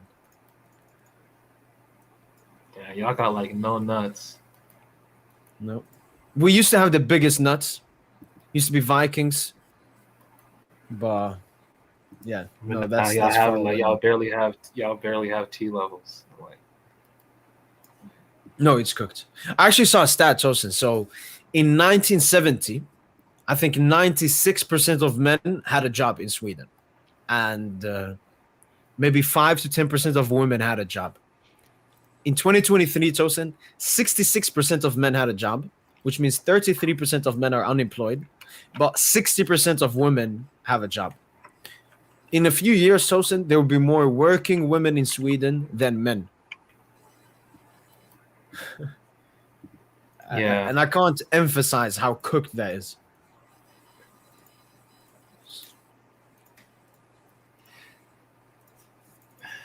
Yeah. No, that's it's unfortunate, man. That would be. All right, man. I'm about to head out. Cheeky prediction? Well, no, I think you said before 3-1. No, 4-1. 4-1 you said. Oh yeah, 4-1, 4-1. I'll probably pull up for the watch along. All right, All right then, Tosin. Take care, man. Yeah, take care. Peace. Peace. Yo, Mo. Filiano. Yeah, I'm probably gonna head out too. Hmm? Yeah, so. But I just want to ask you for the Chelsea Barca game, is it because like you're unavailable, or is it because like you with Tosin and all of that? It's a bit of both. I'm probably gonna be home by halftime, so I'll be home by halftime. So I don't know if I will see. But I most likely won't be able to join. Okay. For that.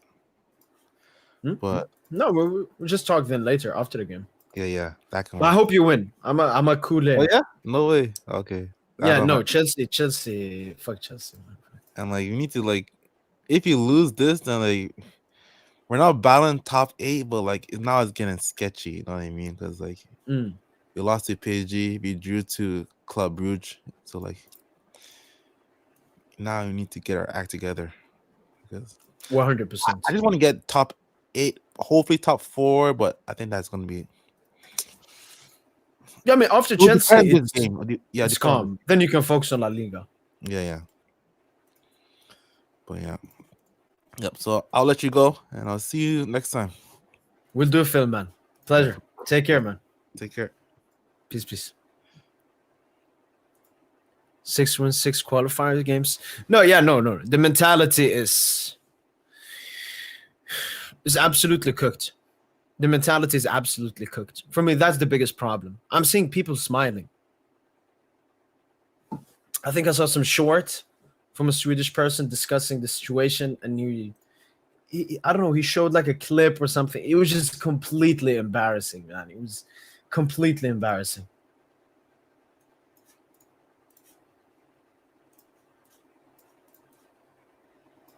Completely embarrassing, man. It's sad. But again, the players will act somewhat how the fans will act. And the fans are not mad. I wanted this manager out since we lost to Ukraine. Because that game told me everything I needed to know. No, okay, that was Janne. Yeah, Janne should have been sacked way earlier.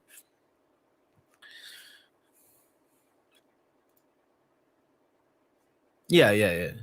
Nora Bennett? Yeah, no. I'm not here to lie, man. Shout out to Norway. Making their first World Cup in, I think, 34 years. Dub. And Haaland, we as in Sweden, we've always, had Ibra. But yeah, Haaland's taking over, unfortunately.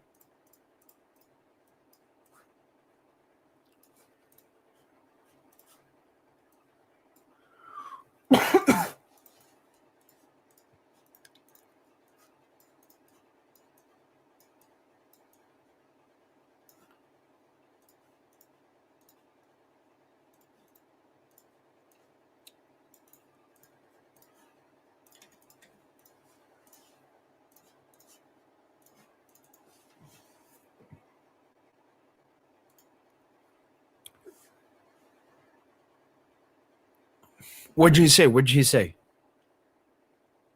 Oh, yeah, okay. That Kosovo game. No. I remember. Is it where they asked him, would you sack the manager? Like, I remember Isak Yen. Because, like, for me, first of all, Giannis, it's a very stupid question. You shouldn't ask the players that question. And I'm calm if the players say, you know what, I'm like Isak Yen said. He said, like, something we haven't been good, and I can understand people criticizing, but I'm not going to put the manager under the bus. You know, that's a leader's opinion. Lindelof was like, no, we're very happy with him, with that fucking gay face. You know what a gay face is? It's a zero immaculate face. That's what he showed there, man.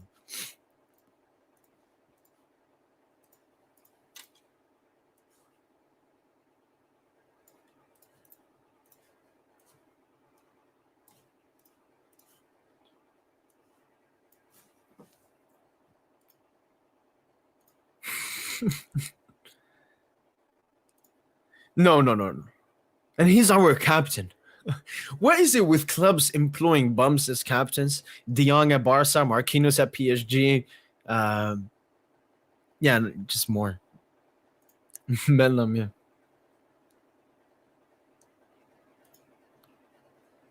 Yeah. I mean, first of all, our weakest area is our defense. It's not like we have so many other top players. But a lot of it is also he's living off, the past. So it's lack of competition, living off the past. And then people just think he's better than he is. If you ask the average Swede casual football fan, he will say, yeah, Lindelof is a good player.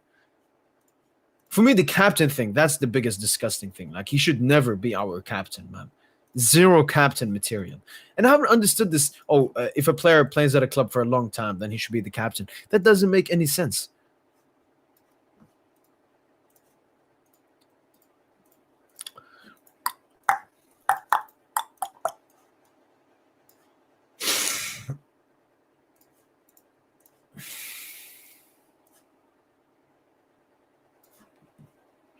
Odegaard, yeah, that's the one I was thinking. Happens when your wife is... Oh, really? Wait, what does she do?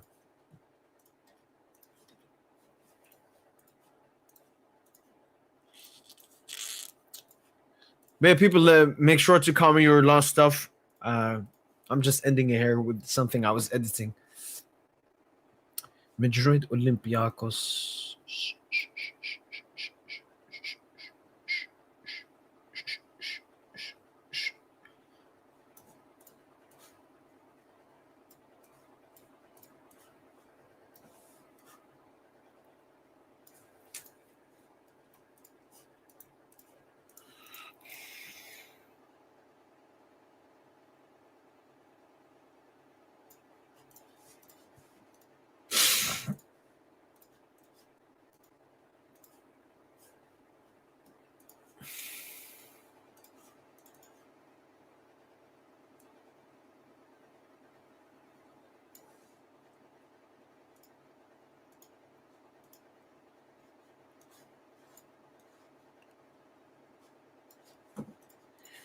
Madrid.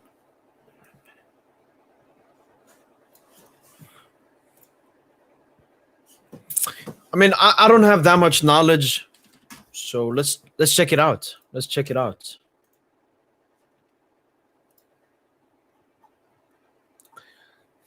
I know of Isak Yen. Everybody knows about him at Atalanta. Apart from that, I don't know. Like, our defense is I would genuinely start. Okay. Okay, this is all positions. So we have Isak Yen. We really don't have center backs. Yeah, and there's Lindelof. Like, we don't have any center backs at all. Every position apart from center back. So the best market value wise after Lindelof, Eric Smith plays for St. Pauli in the second tier of the Bundesliga and is 28 years of age. Karl Starfelt plays at Celta Vigo, 30 years of age. Hjalmar Ekdal plays at Burnley, and he's mids, man. Edwin Kortulus at Ludogorets. Like, I mean, this thing, Lindelof is bad, like, has fallen off a lot, but unfortunately, we don't have that much. But how has it been watching Sweden recently? You predicted them to be World Cup dark. Yeah, no, definitely. And I will. No, I would not say there's going to be dark horses, but when you look at the talent, the quality that we have, we should be doing that. We should be doing that. We should, be aiming for a quarterfinal in the World Cup. I mean, I think that's how talented the team is. How I've been watching them, I haven't watched all of them. I watched when we lost. I watched when we battled to Slovenia, and I watched when we lost to Kosovo. Kosovo, I was away. It was me and my friends were watching the game, and that was a terrible game to watch. Like I just got disgusted. The humiliation rich one. But we still have a chance. So I'm gonna be a little bit nice. Let's hope for the best. Let's see if we can make it.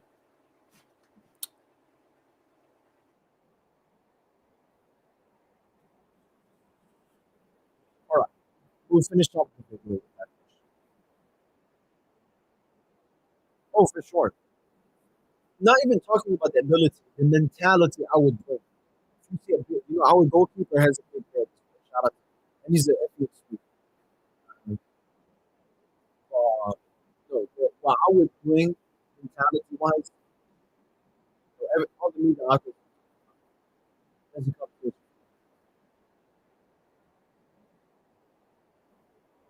Media is 100%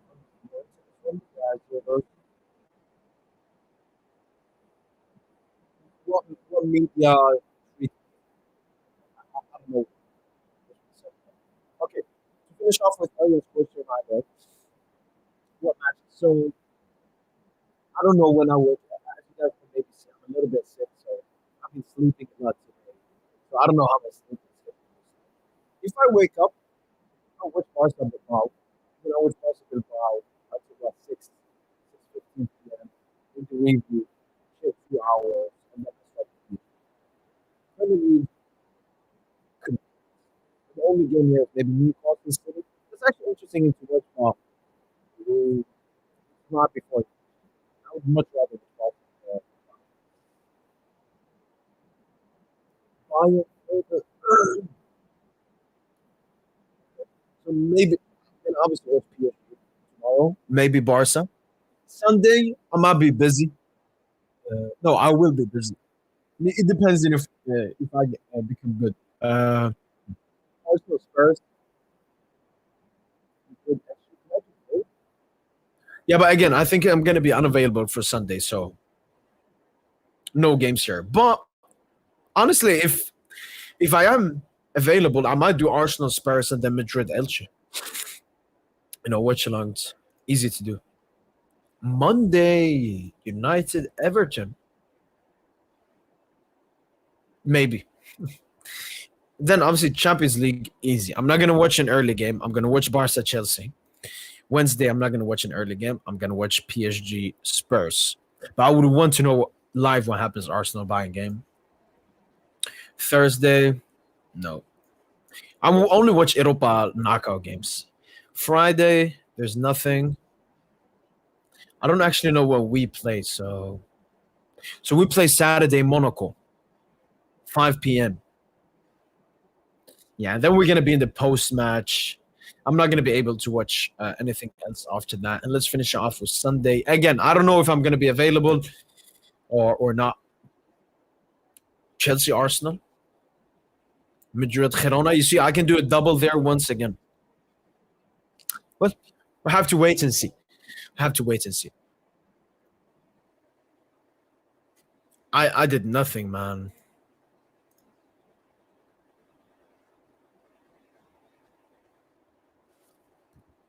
Is it better now? Is it better now? Is it better now? I don't know what happened. I didn't touch anything, so I don't know how to fix it. Yo, let's go, Giannis, man.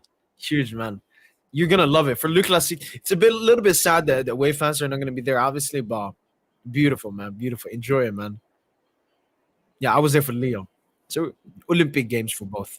But okay. So basically, what I went over, if you guys saw, he's maybe pretty much what I'm talking about. But this Sunday, I don't know if I'm gonna be available to watch those games. But tomorrow, if I wake up early, I'll watch the Barca game. But yeah, that finishes it off. hopefully you guys have enjoyed this pre-match podcast, and we'll be live tomorrow with the post-match podcast. Shout out to the 23 people live at the moment watching. Happy you guys are enjoying the content, and yeah, we'll be back. Huge Champions League week coming up as well, so I'm very excited, and hopefully you guys are too. That's been it from. Oh, yo. Shout out to everyone that is joining the stream from League Gunner's stream, and shout out to League Gunner for the what's it called? The redirectment. But I was just now going to end it. Yeah, exactly, man. But huge shout out to the 72 people we have now from League Gunner stream. Shout out to you guys, and shout out to League Gunner for the redirectment. Appreciate it a lot. But yeah, unfortunately, we're about to end this. But yeah. Hopefully, guys, have enjoyed this pre-match podcast. That's been it from my boy PSG. And as usual, ale ale.